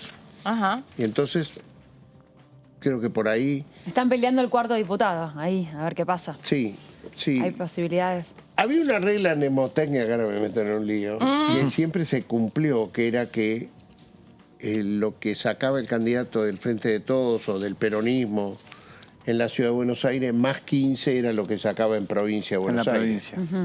Que no se cumplió en las PASO, la única vez desde el 83. Yo creo que es factible que se retome por ahí esa diferencia. Si el candidato saca X punto, el de la ciudad de Buenos Aires, habría que sumarle más 15 en las provincias. ¿Cree que hubo una campaña con propuestas o faltó un poquito? Yo creo que fundamentalmente, no sé si son las propuestas. Yo tengo bien claro el por qué recibimos el resultado electoral que hubo en las PASO. O sea, creo que ahí hay tenía que ver con lo que yo comencé. Hay una advertencia de un sector importante que nos votó a nosotros el 2019 y esperaba otra acción del gobierno del Frente de Todos para con ese sector. Tenemos que mirar ahí, yo creo que se empezó a interactuar con ese sector y ojalá no sea una cuestión electoral. Yo ahí me gustó mucho, no sé si ustedes leyeron, pero hay un gran análisis, a mi entender, de Mayra Arenas, que es una dirigente... dirigente no es porque ella tampoco quiere ser dirigente, sino que Mayra... La de la charla de qué tienen los pobres en la cabeza. Claro, y es de Bahía Blanca, ahora vive acá en Fuerte Apache, ¿no? Y entonces ella hizo un análisis desde... me parece una persona de un valor agregado, pues tiene una capacidad de análisis extraordinaria. Y me gustó lo que ella dijo, o sea que ¿por qué los pobres no pueden no votar a los que votaban antes? Y me parece que ahí está lo que nosotros tenemos que aprender. Y yo no solo lo leí, sino que también lo comenté con dirigentes, con funcionarios, que me parece que es bueno que aprendamos de esas cosas. Muchas gracias por haber venido. Gracias, muy amable. a ustedes. Y sobre el final, ahora nos despedimos, vamos a repasar ahora lo que está sucediendo o revisar lo que está sucediendo en Pasos Perdidos, cuando se están cumpliendo 30 años de la ley de cupo. Lo repasamos en imágenes, vamos a hacer un sobrevuelo por allí, por Pasos Perdidos, sobre el final de este programa, a donde está Sofi trabajando en vivo en el móvil. Bueno, ahora cuando ustedes lo decidan. Mientras tanto, gracias Dani por haber venido. Gracias David. Gracias por haberme alojado en este horario. Por favor. Perfecto, no, estuvo muy bien. Bueno, y hasta la próxima será entonces. Vemos.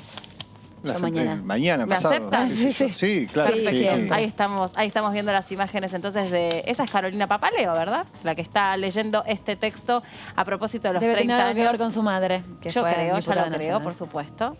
Bueno, hasta aquí hemos llegado nosotros. El diputado Valdés quería contar algo como columnista. Métale. Carolina es igual a su madre.